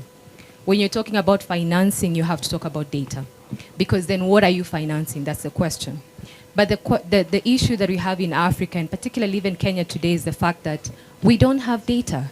And if that data is there, then it's very disaggregated data. It's all over the place, so we don't have common ground, common methodology. Everyone comes up with their own format. It's very bespoke to the sectors. So you'd find that in waste it's very different from NRM, rightly so. But that has implications. And I think where we're going, and even the conversation in COP, we're looking at how do we merge these methodologies to be, convergent, or they can converge to collect the right data. And I think that's one of the very important, I think that has been even said by Safaricom in terms of the data. They use the data to make decisions. So how do you negate data? But then it's very diluted. When you say data, it's like, come on. But it is the core when you're talking about financing. All right, thanks for that. Data-driven decisions, that's very important, and we thank you for what you guys are doing. Let's get to KEPSA, and the quick question for you is, how can Kenya, and I saw the chair here, I'm sure you have exchanged notes, how can Kenya create this collaborative ecosystem that promotes sustainable development, and what are the benefits, very quickly? Thank you very much for inviting me here. So I think looking at, if you talk about the ecosystem, there are different levels of enablers. For example, we can start with policies that then support businesses to engage in investments, in green investments. If you look at the market, is the market geared towards the green financing? One thing that comes to mind when you talk about green financing is not about the legal tender itself, but it's about the criteria that the financial institutions or the markets creates to ensure that businesses then invest in green solutions, innovations, and that's one way that the country will be able to move to green investments. So that's a benefit. If you look at it from a different perspective, again, we talk about climate change. So if you have green investments, then there's an opportunity for the country to reduce greenhouse gas emissions, right? You just saw the president is very keen on ensuring that we're able to reduce our emissions. And actually, there's also an initiative which moved from a target of about 2 billion trees to about 15 billion trees in the next 15 years. And the other part, again, if you look at the NDCs, then the country targets to be able to reduce the greenhouse gas emissions by 32% by 2030. So all the plans that are there are quite ambitious, but one thing that is very important is also to plug in the private sector. So if you look at the people that, or in the country, I mean, the level of investment comes in heavily from the private sector. And one group that we always do forget are SMEs. I know Honorable David is very enthusiastic about SMEs. I mean, SME is always forgotten. If you look at the dynamics, I mean, you can talk about the 80-20 rule in terms of 20% of the players create 80% of the GDP. But I mean, if you look at the numbers, then the 20% create about 90% of the businesses in Kenya. So it's a constituent that should be looked into. So focusing on financing, especially green financing that will be able to support SMEs is also very critical. That's where you get the jobs. I mean, you talked about benefits. So let me leave it there because I might go on and on and on. Yeah, I know you. I know you can go on. So let's talk to the financier in the house.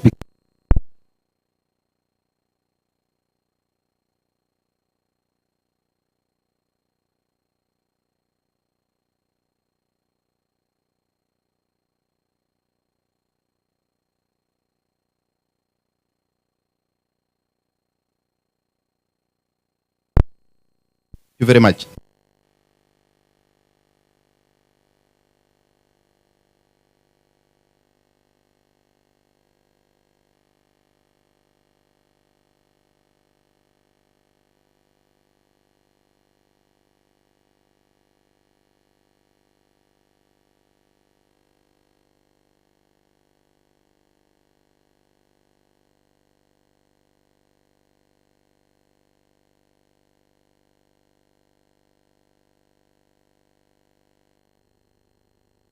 As Honorable David usually puts it, is that you support Mama Mboga, then that Mama Mboga will support Safaricom.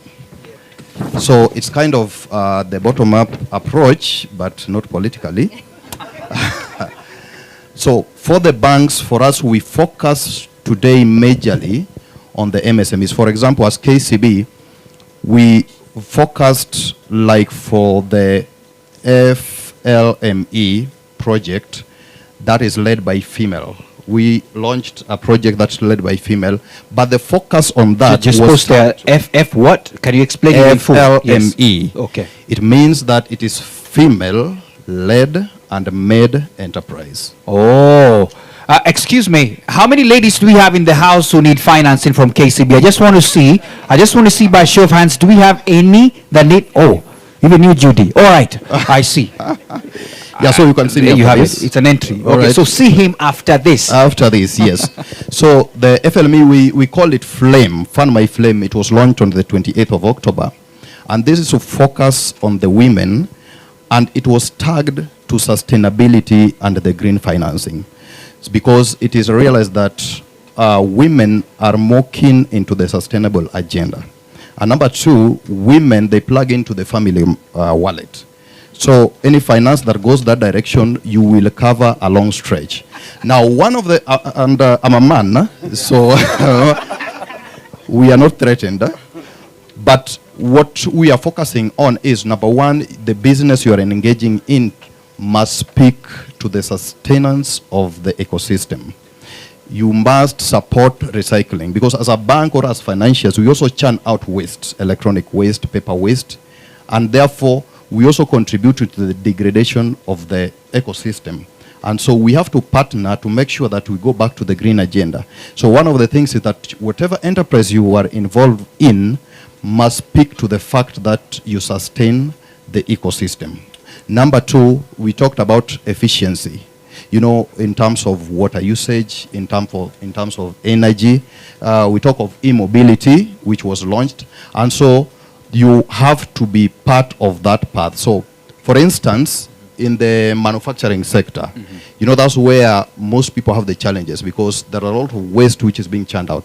We cannot stop the waste from being churned because it's a process. It's a product of a process. Okay. But then how do you bring it back to the economy? Now, what we have done is that when we are doing the credit model and we are rating our clients, then the clients who speak to the green agenda will get financing at lower rates. Okay. And the conditions that naturally and ordinarily are tied to the financing, some of those conditions are now being reduced. Okay. Just to encourage enterprises to go green, so that when we do at the level of the MSME and everybody goes green, we'll have cheaper financing, which will not be stressful for them to repay, and they will come repeatedly, and we shall be able to sustain environment. Okay, thank you. Well put. Just to confirm, men as well can come through, is it?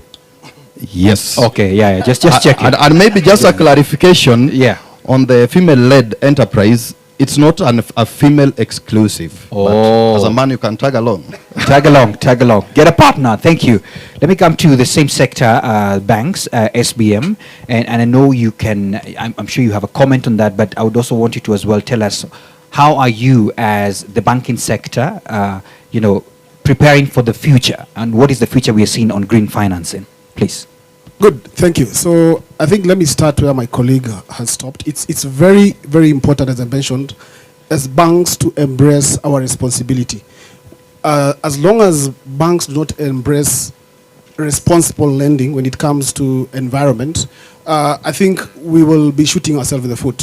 So it's very important as we look at transactions, and I'll tell you, as my colleague Beth, when we were looking at transactions such as B-Box that we did this year, I've also seen my client here who's doing very good job in solar.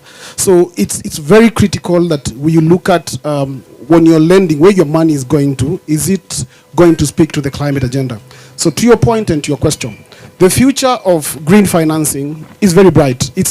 As banks, we cannot avoid it. It's the only route to go, because we have to work with partners. As mentioned, for us to have funding from our partners, we have to embrace it. And secondly, with all this innovation around e-mobility, as I was talking about, smart agriculture, this enterprises require funding. So banks have to position themselves to do this. And I like something that was mentioned from KEPSA on policy. This way I would call upon our good friends from KRA and our regulators, CBK, to give incentives to the banks so that then we are able, out of these incentives, to transfer that benefit to the entrepreneurs who are engaging in environment-friendly enterprises. That then starts. This is where you clap, guys. This is a very important point. Carrie is in the house and they're listening. Yes, so thank you very much. So it starts to speak to the benefit that we as banks can then transfer and will motivate the entrepreneurs out there, because if I go to SBM today and I have an agenda or I have a proposal that is speaking to the climate agenda, sustainability agenda, I get 50, 150, 200 basis points off the interest rate. It will motivate me. So for us as banks, we have to embrace this. We have to align ourselves, but some little support from the stakeholders, the KRA, our regulators, would go a long way in ensuring that we walk the talk together. Thank you. Awesome. Let me come to you as well to address this issue of just mobile technology on the GSMA. And my question to you is, do you have any resources that we would speak more on mobile and digital technology as far as green financing is concerned, and what resources is this targeting? Yeah, as we speak, I am leading a research on the role of mobile and digital technology in access and delivery of climate finance in low, middle and income countries, that is in Asia, but in the African markets. And some of the things that are coming up is, for example, you had Safaricom talking about the use of IoT. IoT are basically sensors. So how can you use sensors to collect data immediately? Because with financing, you need precise data. So IoT, we're looking at how mobile money can be used in terms of payouts, in terms of also as incentives, as saying, because where we are going now, if you integrate mobile and digital technology for that precision, I am sure a lot of us have heard a lot about the carbon markets. This is the future, because the carbon markets need precision. Without that precision, then the carbon markets cannot be there, because any alteration within the carbon market, it dilutes the market. So the height of precision is where we are going in terms of climate financing. We've been talking a lot about impact, but impact, how can you make it tangible? Because then KCB cannot come and invest in you if they don't see the business value of it. But then what makes that business value? What shows it's not the money, it's the data that you have impacted this number of people. This number of people are accessing this amount of funds. A little bit on carbon markets, I think there's a lot of interest as I was walking in terms of the carbon markets. But even the waste, because there's also the plastic credits that are coming up. What is this? Recently at COP27, our president actually just launched the Africa Climate Market Initiative. What does this mean? It means the carbon market is coming to us. It means that the Mama Mboga is going to get paid because she is choosing a different life that would, would make climate change a reality. So if you are plowing or doing agriculture in a particular way and you decide to do it differently, then you're paid for it. This is where we are going. So climate financing is moving from the DFIs, from developing to developed, or from developed to developing, to me and you. What can we do? And you'll be paid for it. So the systems are in place now. Wow, I think we should have clapped to that, because I mean that's good news, definitely, for anybody even who is watching us live, that listen, si lazima kuule mse bazoo, those kind of guys. Sorry, they are not here, but you get what I mean. Now, I think I want to close this session by asking KEPSA, because you have a lot of people who sign up to you. We have SMEs under your care. And I know Mary Ngechi as well has worked big time with the SME sector as well. A lot of people. And by the way, FYI, that is for your information. This particular center, I love the fact that you've spoken about data, will help you in capacity building. We're talking about building capacity for yourself as an aggregator, collector, anything that you are. Wewe mse wa kuchukua taka na uko na kada. This place, come here, visit it. You'll be given all the resources you need to at least have that capacity to come to KCB and tell them that you need money, right? What do you tell government? I think I want to throw that question that way to you. What do you tell government as well to build, so for us to enable this ecosystem? Is there anything legislative or government-based that you would advise them to do as KEPSA? I'm going to give you a very hard question because I will come with a list of 20 things that I will tell the government. But let me pick one. Pick one. Because I talk about data. Data is very key. And you see, data is used in different ways. So I was taught that data are just the numbers, but information is processed data. So you are supposed to use data to make decisions. That's called the decision support system. And for you to be able to interpret the data, you must have also the knowledge. So that's one part we should be able to look at. Because just recently we were I watched the TV and someone was talking about the per capita waste generated in Kenya.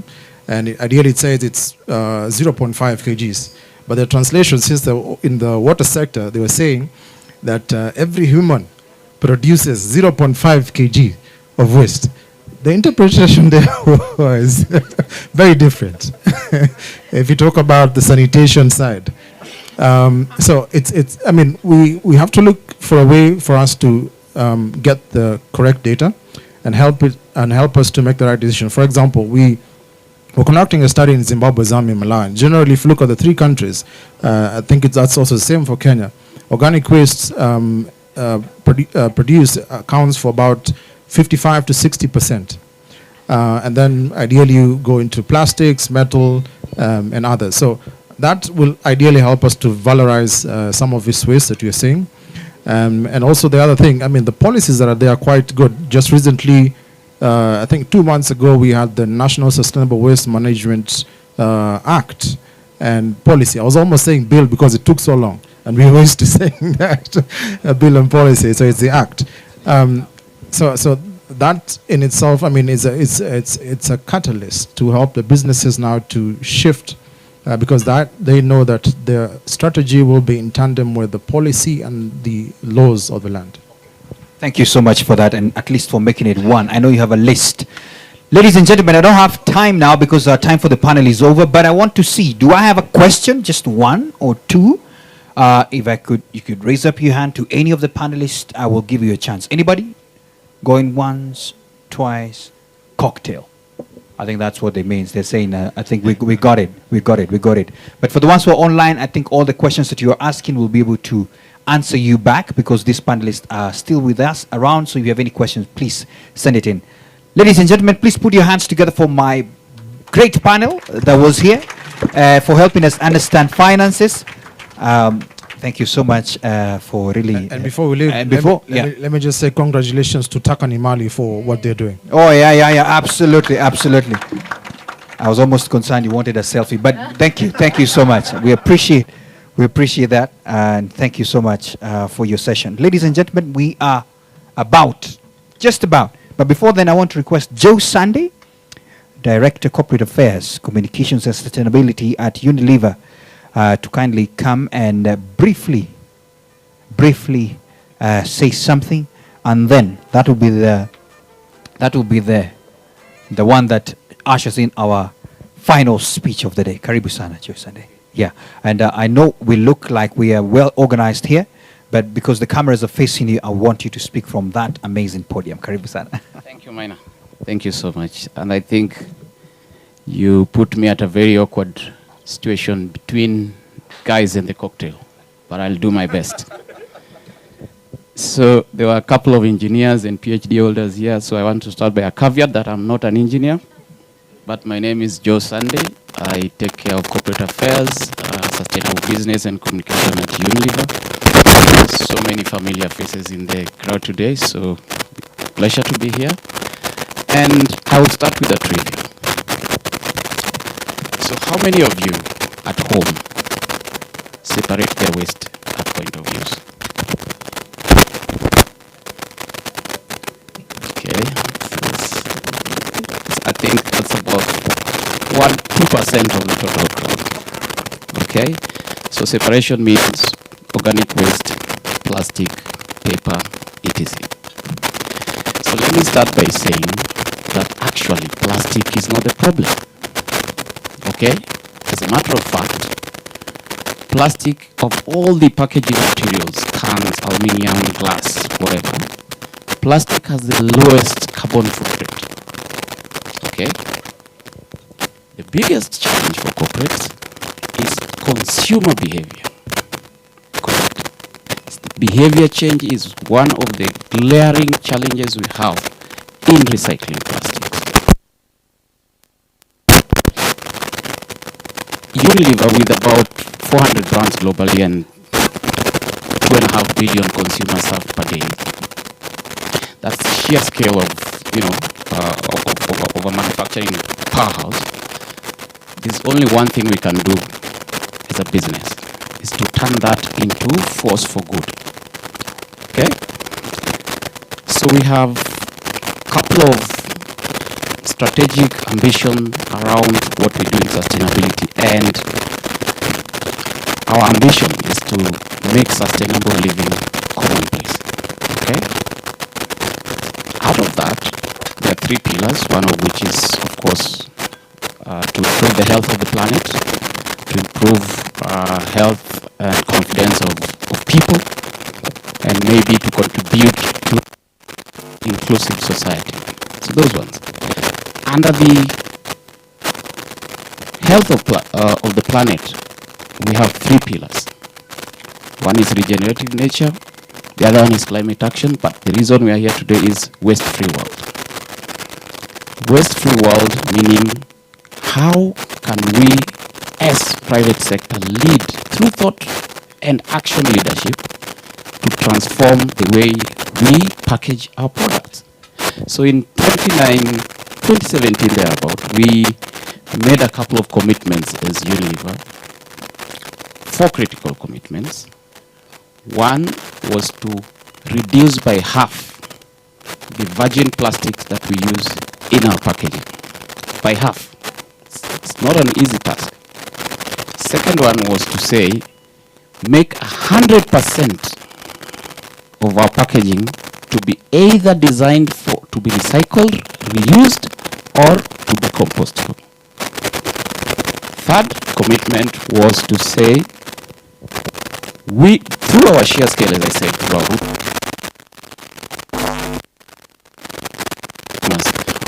that plastic footprint is massive. So we said we need to collect, process more plastic than we sell.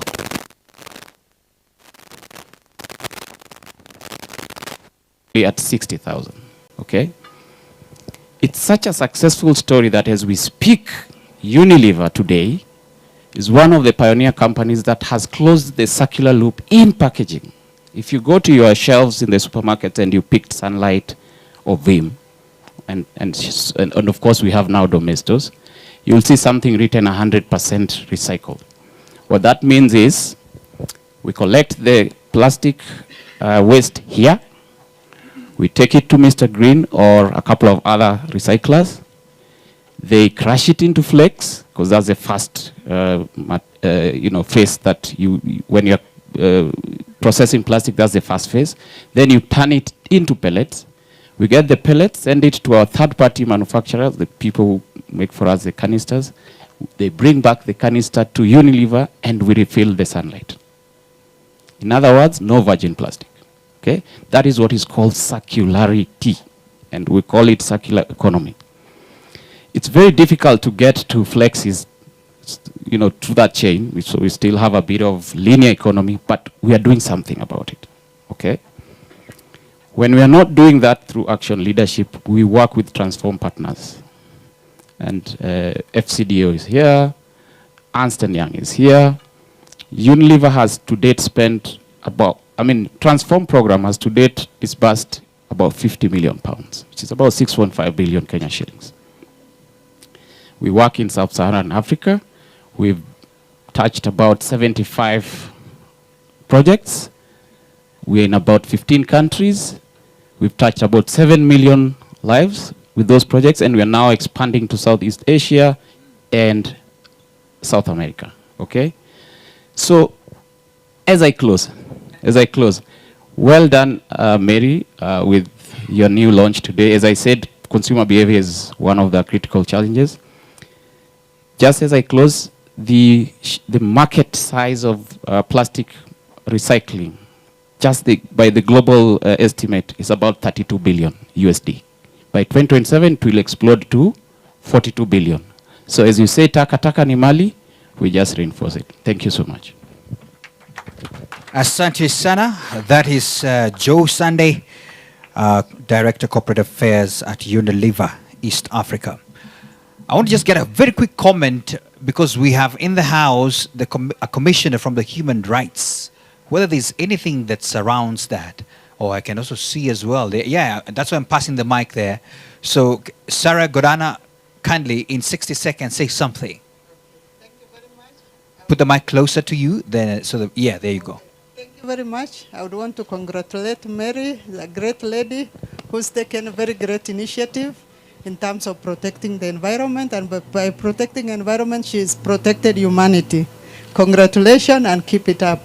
As Kenya National Commission on Human Rights, our main role is promotion and protection of human rights, as well as monitoring compliance both in public and private sector. And I think what we have seen here today is a great promotion of human rights, protection of human rights, and compliance through your organization are getting compliant to protection of environment. I think this time, this is the biggest challenge we have as humanity, and your steps have really greatly impacted, both at household level, as community level. Look at all the rights, human rights aspect that you have touched. Look at the family units, livelihoods you have touched, the right to education, the right to health, and all the other many rights through your initiative. So congratulations, we are very proud. Then the other thing, my organization works with all the sectors in government. Yes. Both on issues of policy and legislation. And I promise you we'll work together on issues of environmental protection, especially on waste management. Thank you. Thank you so much for making it exactly 60 seconds. And on that table, we have Mercy Achola as well. You know, when you hear matters leadership in this country, globally as well. So Mercy, as usual, let's do it in our 60 seconds. Say something. Yes, thank you very much, Maina. And I want to say congratulations to Mary for this great initiative. I know you told us we can ask questions to the panelists, but I think repeatedly, the two panels, I want to pose this question. We've seen the dumpsters where Mary and her team are going to. We've heard that there's financing. We've seen all the partnerships. Why can't we address the source of this problem, whereby you and I begin to sort out the garbage or the waste at source, which is in your house, in my house? Unilever. I use Sunlight. By the way, I used to work at Unilever, so I'm still a diligent consumer of Unilever products. But that Sunlight, that Veeam, why can't I start sorting it out in my house? Why do you need to send somebody to a dumpster to pick it up? Wow. What can we do? Okay. That is the question. What can we do? You and I. And the reason I say that is because I'm a person of value who values people and who adds value to people.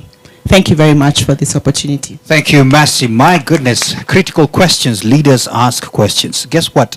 Sitting next to you, Flora. I don't know whether you're from State House, but anyway, just say something, at least in 60 seconds as well, because we can see you here. Karibu-san. All right, Mary, congratulations. You know, every time I met Mary, she says, I'm going for my meeting. Ile takataka, ile kitu takataka. So congratulations. I mean, it's such a job well done, and I can just see how you're a big. She's always telling me she's very big picture. She's very strategic, and it really is, because I can see. Are we joining in the ground? Are we joining in the hub, or are we joining down there as private sector? So there are places for everybody to sort of latch on, and I think that's my challenge to you. Is now how much can we all plug in? You know, to Mercy's question, I was telling her, I tried to separate in my house. Then the truck just came and put them all together again. So I lost that story. So I think it's a matter of where can we all join into this conversation, and we need a lot more of this. Congratulations. Thank you so much. My goodness, there you have it.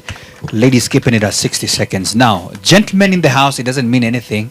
but I'll give you a chance. I'll give you a chance as well later on. But I have a gentleman who's going to represent you as well in a great way, and I want to request that we have so many seats now here. There's no more panel. I want guys not to run away thinking there's another panel maybe or so. So if you could just remove some of them. Thank you so much to this amazing TakaNiMali gentlemen. You've seen them labeled well. And by the way, I just had questions being asked about separation. Guess what is the solution here? Yeah, that's what we're about to unveil. You will see your homestead is attacked in a nice way. So you will get discipline somehow, somewhere. Ladies and gentlemen, I had 3 pages of the profile of the gentleman I'm about to invite, but he said, no, don't go through it all. Just call me by a sentence, the environmental envoy. Please put your hands together for Honorable David Osiany, who has been patiently here and has been behind the scenes. Wow, that's a way of a DJ saying that we have to shout that he's coming here. Karibu sana, and please take it over. Thank you very much, Maina, MC. Ladies and gentlemen, I know time is fast spent. And so I shall adhere to the 8th beatitude. For those of us Christians who interact with the beatitudes, it says, blessed are the peacemakers, they shall be called sons of God. I generated an 8th one, and this is not blasphemy. It says, blessed is the speaker who speaketh short, for he shall be invited to speak again. And I will try. My name is Honorable David Osiany, or David, as Ebenezer knows me, because I went to school with Ebenezer. We were classmates in the St. Mary's School, Yala, the school of Tom Mboya.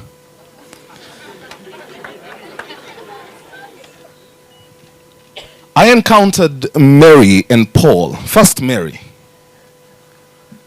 when serving this wonderful country as a Deputy Minister for Trade and Industry, or else known as a CAS. And so I traveled to Eldoret and I met this lady, and there was a storyline about women who have been impactful in the manufacturing space. Then I didn't know who the chair of WIM was. I had gone to officiate that event. They were opening Women in Manufacturing chapter, the first of its kind in Eldoret. And when I went there, I listened to the story of building industry from scratch. And I was wowed by how amazing a woman of steel, working together with her boyfriend, turned lover and now father of engineers, would build an industry from ground up, earning great respect as a woman in industry. Later I would hear that she too was the chair of the SME sector board at the Kenya Private Sector Alliance. And I said, so much admiration. Here was the chair of the Women in Manufacturing at the Kenya Association of Manufacturers. Here was the chair of the SME sector board at the Kenya Private Sector Alliance. And before I could find out who she was, I was being told this was the UN Person of the Year runner-up in 2017. And I'm thinking, how can one person achieve so much? Here is a lady who, when I later visited their wonderful factory at Lineplast, employs about 400 people, but almost 60% of them are women. But I know you have had impact, Mary, but there's no greater impact I have seen in your life than to listen to the story of Ruth Gaito as we went through the documentary. Maybe time is fast spent and so people have forgotten. It is the story of the lady who said, for those of you who couldn't understand this language of Jesus called Kiswahili, she said, I owned a kiosk and I was also selling charcoal. Then I was introduced to TakaNiMali. I started aggregating waste. I forfeited my kiosk. Kiosk is a small shop. I forfeited my kiosk. I stopped selling charcoal because it makes sense to me to collect waste. Indeed, there is the story of waste is wealth. If waste can take children to school, as it does for Ruth Gaitho, then waste is wealth. If waste can afford the children of Ruth dignified dressing and buying uniforms as they go to school, then waste is wealth. If waste can make her comfortable enough to forfeit 2 businesses and settle for one, then waste is wealth. If waste can ensure that when her children fall ill, she is able to take them to hospital for attention, then waste is wealth. The real powerful story is going beyond managing waste but transforming it into wealth. And for that, you deserve an accolade, maybe a standing ovation. I think it is brilliant to make waste wealth for a continent and a nation that struggles every day with how shall we absorb our graduates? How shall we absorb our learned folks? How shall we take care of a population teeming with knowledge but having no placement? The solution comes with Mary, who says, listen, TakaNiMali, waste is wealth. And I think everybody who has come here tonight shares or buys into your vision. Those who may not have known what it is now understand it for what it is. I understand when questions are asked by Mercy and saying, how shall we segregate or separate waste at home so that it is much easier to create wealth for Mary's teams in Kajiado and elsewhere? Conversations have to begin, and it has to be complementarily, so that then government knows its place as Mary attempts to solve this problem. They all know this is what we are going to do. Nairobi City County can say, we are going to put trucks that can be able to segregate waste, so that when Petco has worked together with Mary, then we can ensure that it's much easier to create wealth and employment through waste for this wonderful generation. Waste is wealth. I come here not in my government or former government role. I come here as an environmentalist who understands only too well that when we cry that we are no longer able to predict our rain patterns, then there is a problem beyond just sitting home or blaming it on somebody. It starts with us. I come here to shower you with much appreciation before the praise, for looking beyond what others are doing, seeing how you could plug into what they're doing, Mary, and together with your team, creating a powerful force for good, transforming what others just call Gasia, Taka. Then you tell us, Nimali, waste is wealth. The journey towards a transformation of our environment, the journey towards achieving the things we say here, does not begin with some highly placed or some skyscraper notion of what ought to be done. It starts with what we are able to do to plug into the brilliant idea. I have seen partners in this place. Maybe when they came, they were thinking of funding you with $1,000. But because they see the impact, the potential for creating opportunities, for creating decent income and transforming livelihoods using what is just but waste, going beyond managing and solving the problem of discarding them right, but transforming them into waste. I urge those of us who are able to plug in and do. I am grateful for those who have. I am grateful for those who may have sponsored in one way or the other. But this powerful story must not go beyond here. It must go with us in our hearts, if not in our heads, and ask ourselves conversation. How shall we make waste wealth? Then when you finally realize that the nephew who has been nagging you to say, Auntie, I need a job. If you do your place right, Mary is going to have a solution for that problem. Because waste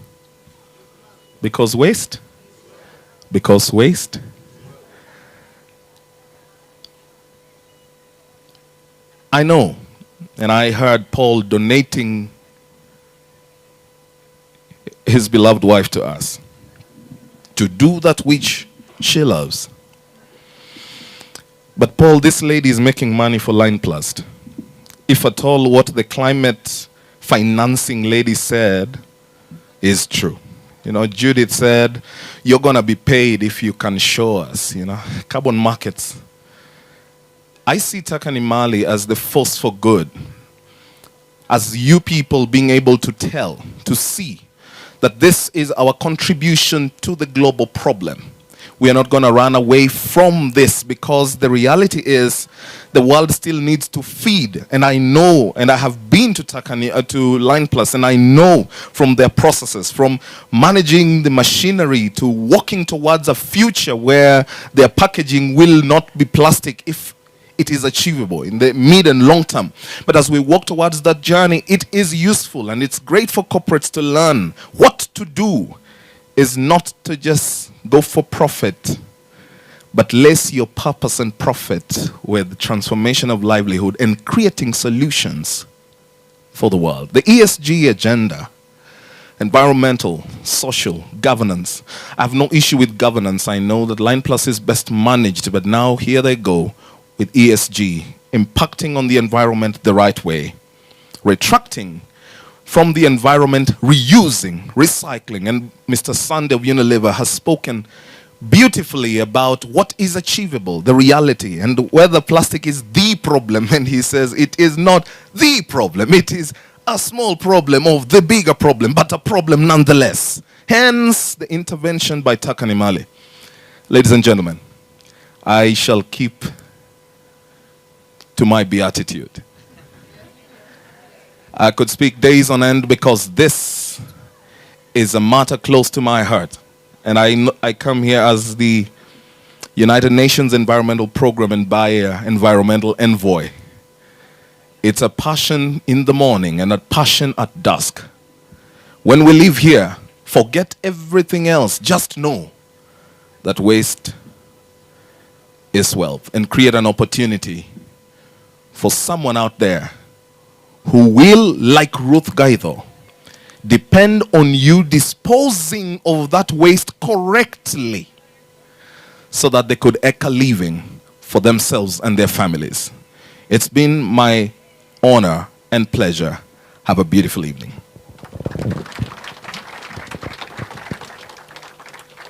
A better round of applause to Honorable David Osiani. Waste is wealth. My goodness,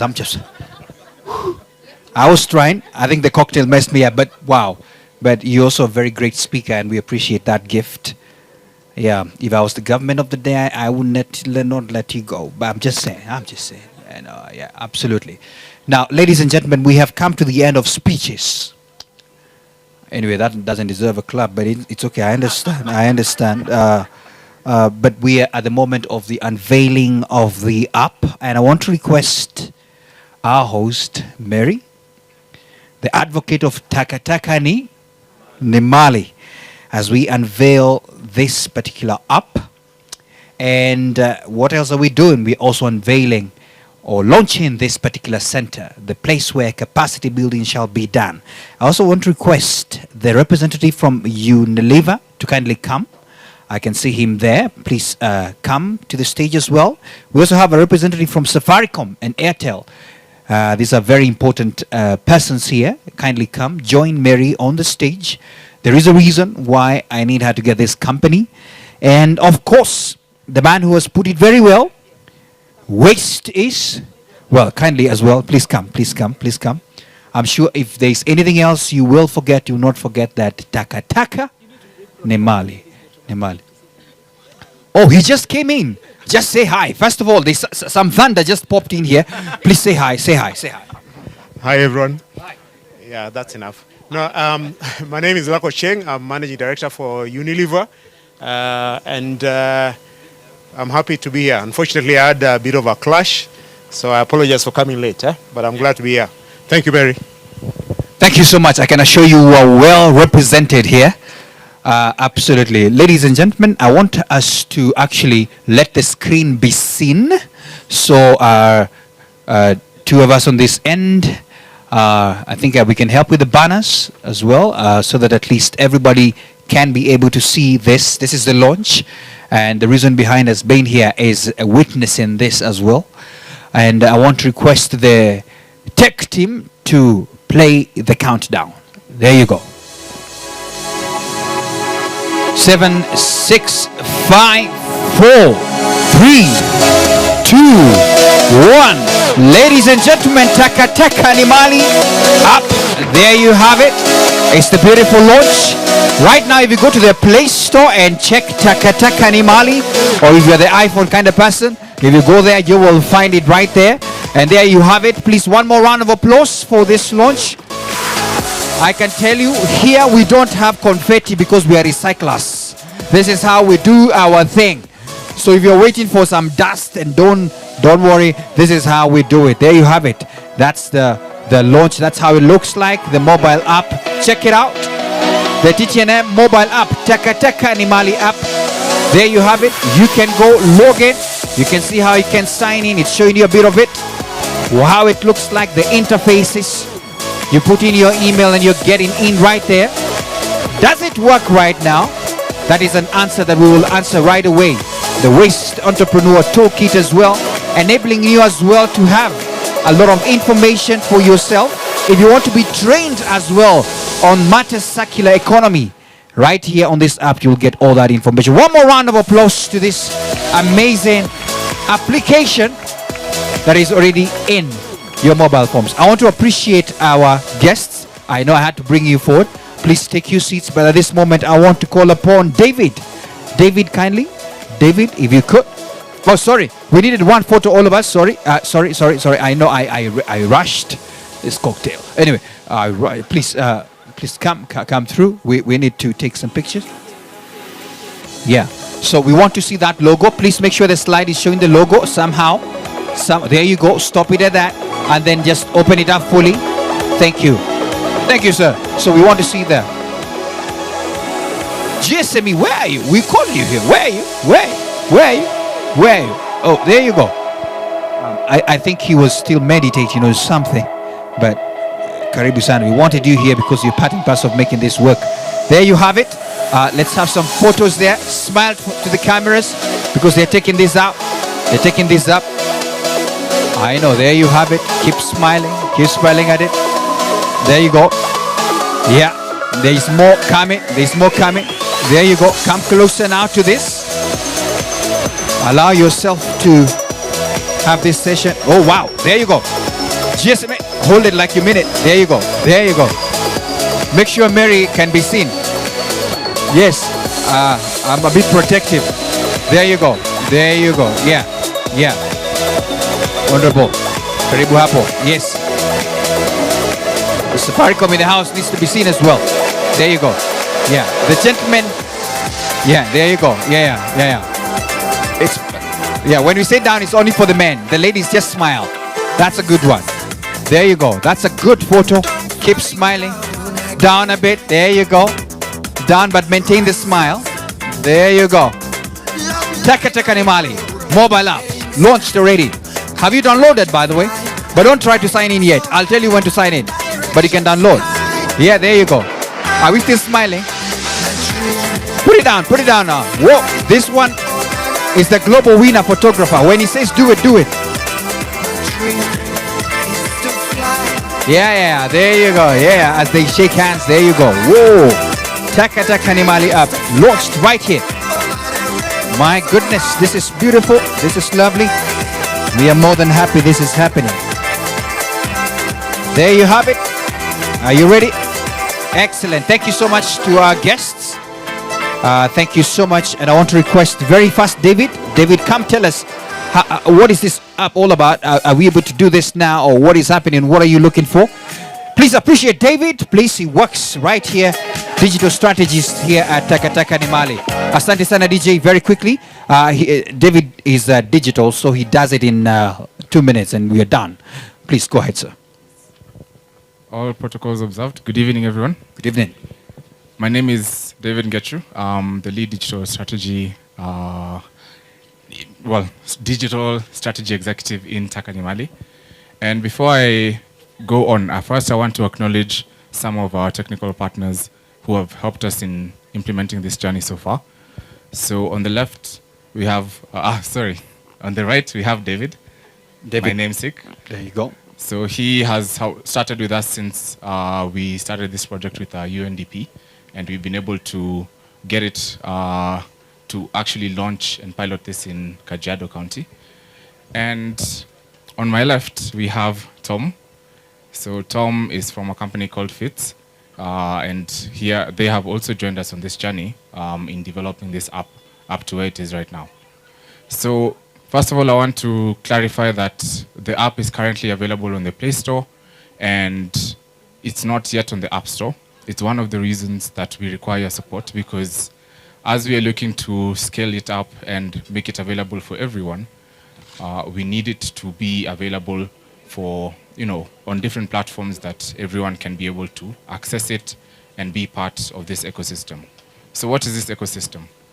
The ecosystem is a means to connect households who are the generators of waste, collectors who are the ones who go to the households, pick up the waste, sort it and deliver it to aggregators. Aggregators who are the ones who accumulate this waste, also do some sorting and separation, and then now they sell this to the recyclers. So the current modules support these three players in the ecosystem, which are the household, collectors, and aggregators. And it seamlessly works because you only have one portal to log in, and you don't need a different app for each of these. So when you log in, you can be able to request for collection from your homestead. The collector will receive the collection request, pick it up, deliver it to the aggregator, and the aggregator will be able to accept this waste that's been collected, and this is recyclable waste. They have the rates on how much they pay for the different types of waste, and they will make the payments right now in cash. We have a module that we're looking to work with Safaricom on how we can be able to enhance our USSD system, which is also available because a lot of these people who are working on the bottom of the pyramid do not have smartphones, but they still need an interface because everyone generates waste. So it's just a call for support, call for action to all of you here to support us in this initiative so that we can work together to really ensure that everyone understands that waste is wealth. TakaNiMali. Thank you. Thank you so much. But before you go, David, sorry, I know I didn't prepare you for this. So you're saying this is working in Kajiado, eh? Yes. It's working in Kajiado. So you need to scale it up everywhere. Yes. So that now Mercy at home can stop asking the question of how do I separate and all those kind of things. With an app, you're able to do that, right? Yes, yes. Mercy, did you hear that? So it's possible. We just need you to come through. Thank you so much. One more round of applause to the tech team behind it. Thank you so much for making that happen. We are done, but I just want to request, Mary, could you kindly come here, because there are people who have made this event happen, the sponsors of the day and the partners of the day. I just wanted to quickly mention them out. Please come, so that at least you can feel appreciated by the host herself. Over to you. So thank you so much. And I think today was the day that everybody spoke my story. And mine was to sit and listen and imagine how big this can be if we all collaborate in partnership towards a good cause. Allow me to first recognize our sponsors for today. The cocktails that we are having, all the drinks that we have, given to us by Qual.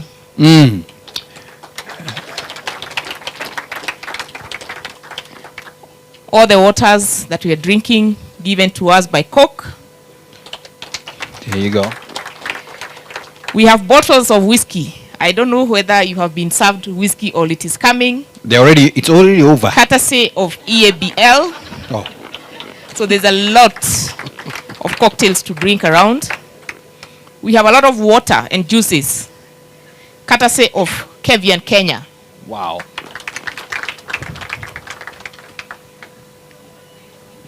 And we needed money to do things around. Kenya Commercial Bank. KCB.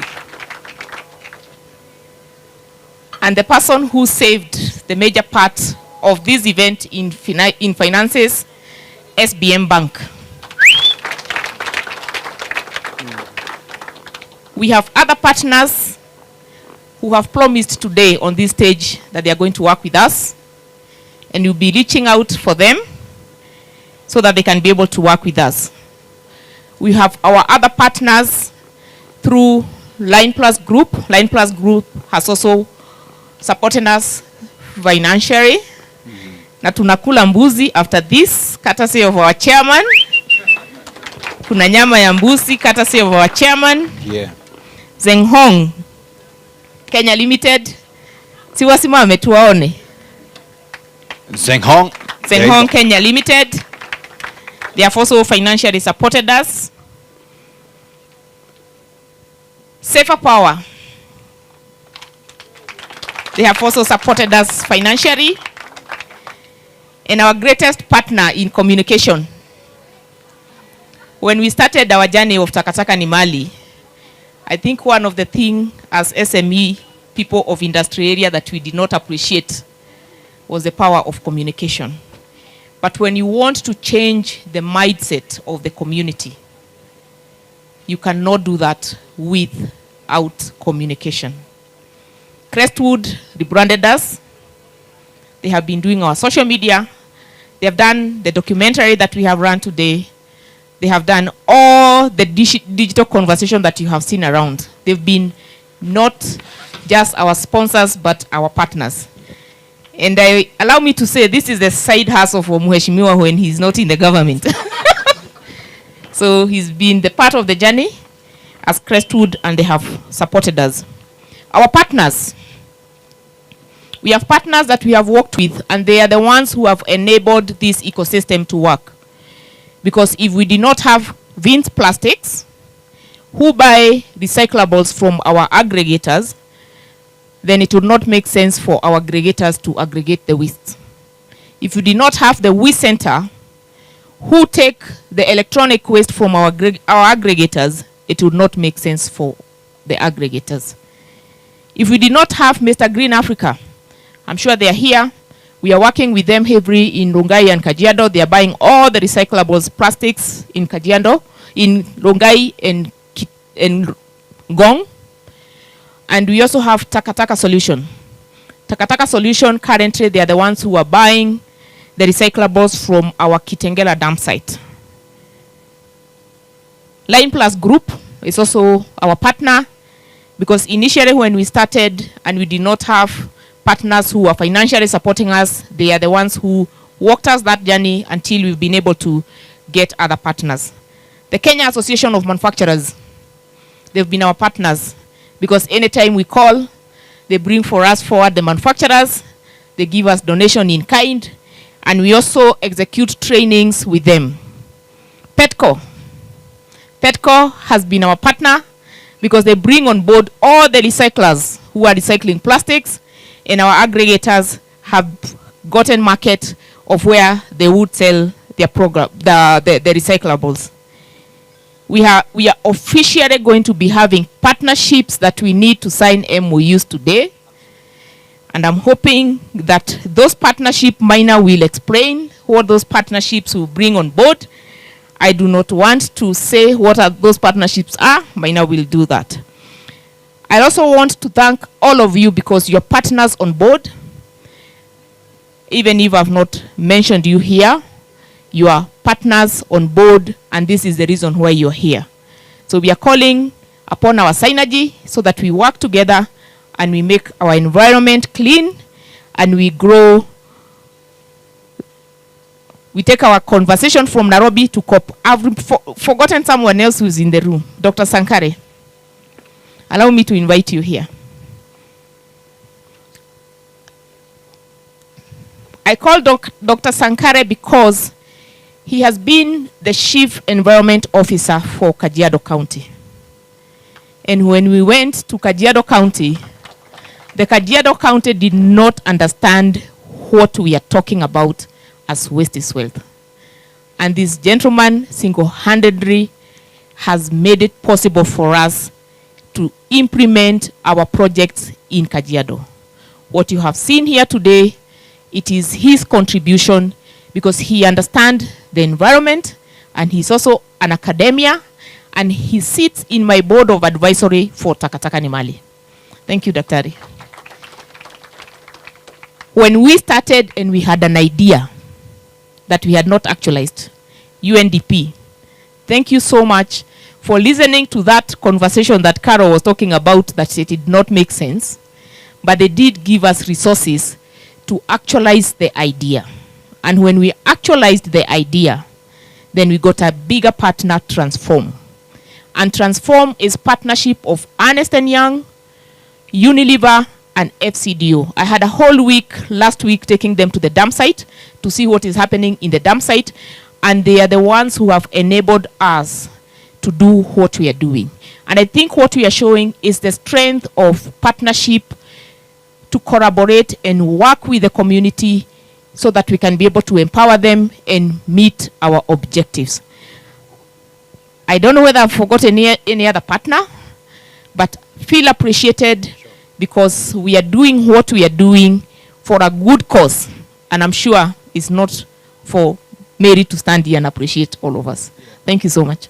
Thank you so much, Mary, and to all our sponsors and partners, feel appreciated. At this moment, I want to request our unique tables to be brought here because we are signing 3 MOUs today. And the first MOU is the MOU between Global Compact and TakaNiMali MOU. A round of applause to them. And I will be telling you briefly about it as the nice tables are coming in here. And just to let you know, I just heard clearly that there is nyamchom.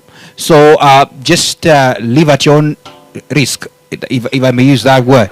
But you're free to go. This is why you don't invite so many people, so you can have a lot. But anyway, here I hear it's enough. It's enough. When the chairman is around, meat is around. Now,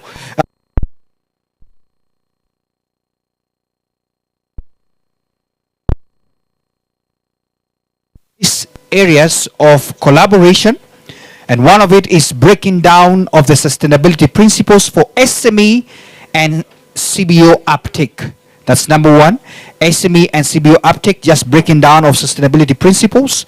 And number two, building a simplified curriculum for short courses on sustainability and circular models. For anyone of us here who's wondering, how do I get to learn this?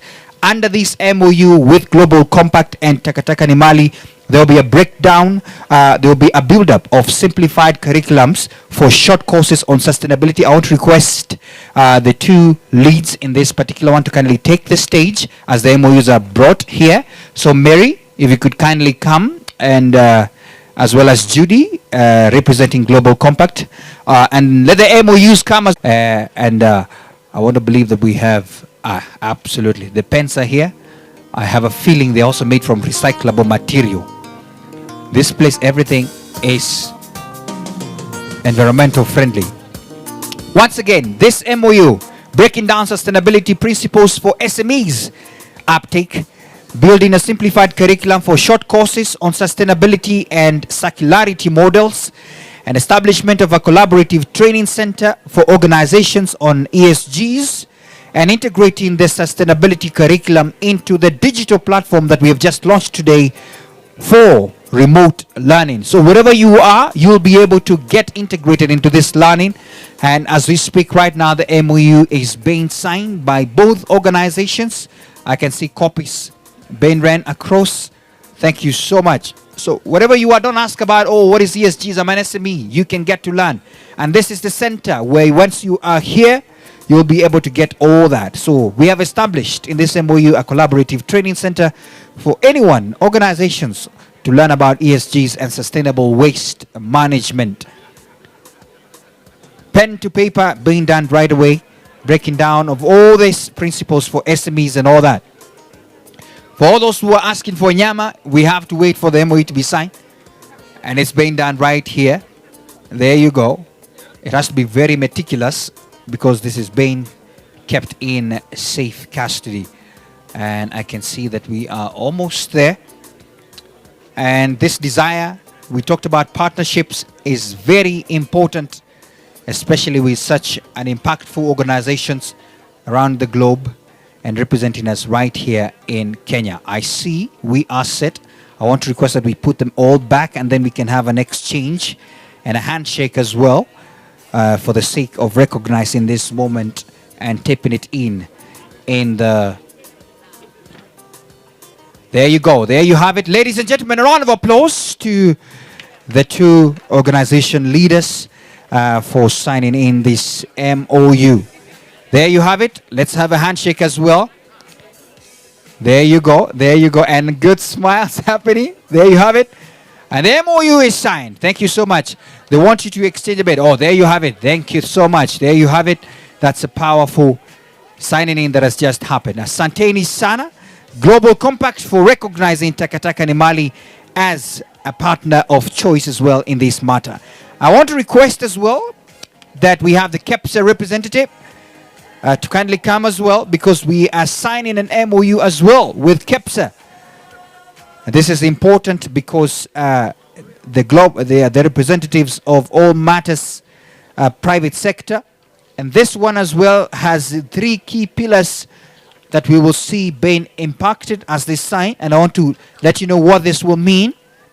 Number 1, it comes in sensitization and awareness creation and sustainable solid waste management, which will be done through capacity building. We have called this center the Capacity Building Center of Choice. And so this MOU with KEPSA will build the sensitization and awareness creation and sustainable solid waste management, which will be done through capacity building.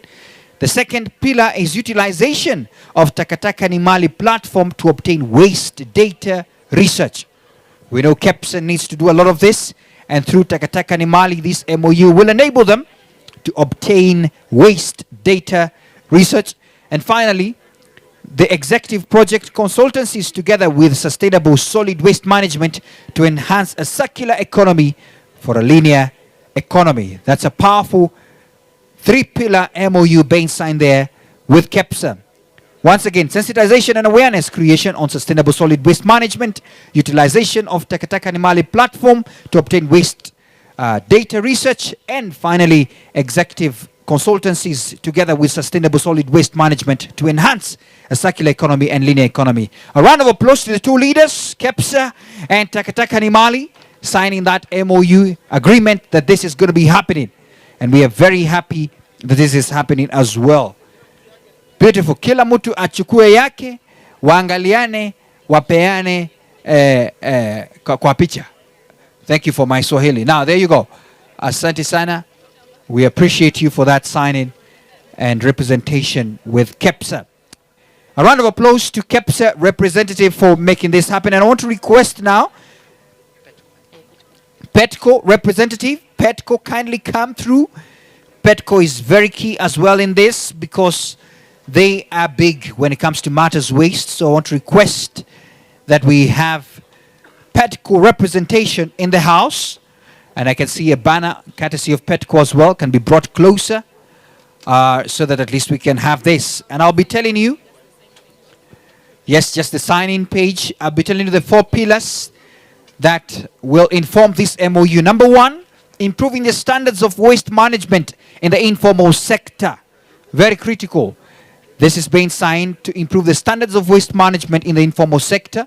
Number 2, increasing the volume of recovered material. We have a lot that is yet to be untapped. So we would want to increase the volume of recovered material. Number 3, what they're signing on is increasing the number of decent jobs for the informal waste sector. Increasing the number of decent jobs for the informal waste sector. And finally, generating database of waste collectors across the country. As you saw in the app that we have just launched, there's a place for waste collectors, the aggregators and all that. And ladies and gentlemen, a round of applause to this MOU with PETCO and TakaNiMali. Asanteni sana, that's it. There you have it. This is very critical as well. This is very good as well. Yeah, we can have that music. It's appreciating that this has happened. And there's a lot of all these standards that will be done. Thank you so much. And we have all the 3 MOUs that have been signed today. And by the way, there's a surprise gift to Mary by Petco. Ekuje hapa. There you have it. Aya. These ones are the guests who come with something. Look at the other person, tell them ulikuja na. But no worry, no worry. No pressure, you will still eat the mbuzi. There you have it. Petco saying asante sana. Not only for the MOU, but also for making this happen. Thank you so much. We appreciate you so much, and thank you so much. So I would want to request Petco kindly come back, and all the other partners, KEPSA as well. We have signed an MOU and Global Compact as well. Please come. We also want KAM in the house. Please come. Vicks Plastics, please come as well. Please come. We want to take one big photo with all these partners that we have. Paints, please. Vicks Plastics, please come. Want to call you all here for this amazing picture. We could do away with the table. Thank you so much. Yeah. Mary, please be at the center stage, because all these people believe in you and believe in the power of TakaNiMali Center. There you have it.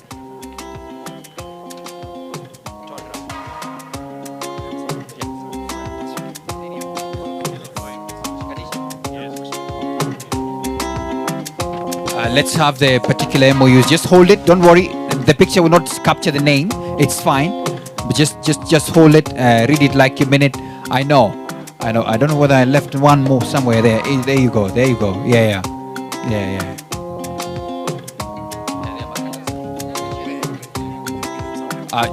Just share. Sharing is caring. Just share one paper too. Yeah, there you go. Yeah, you go. Just ensure that you don't capture the names. I mean, they're too small to be captured. There you have it. Yeah. Now all I need is good smiles, like you can imagine Nyamchobe is coming your way. There you have it. There you have it. Yeah. In fact, if you only say Taka, you'll be smiling. There you have it.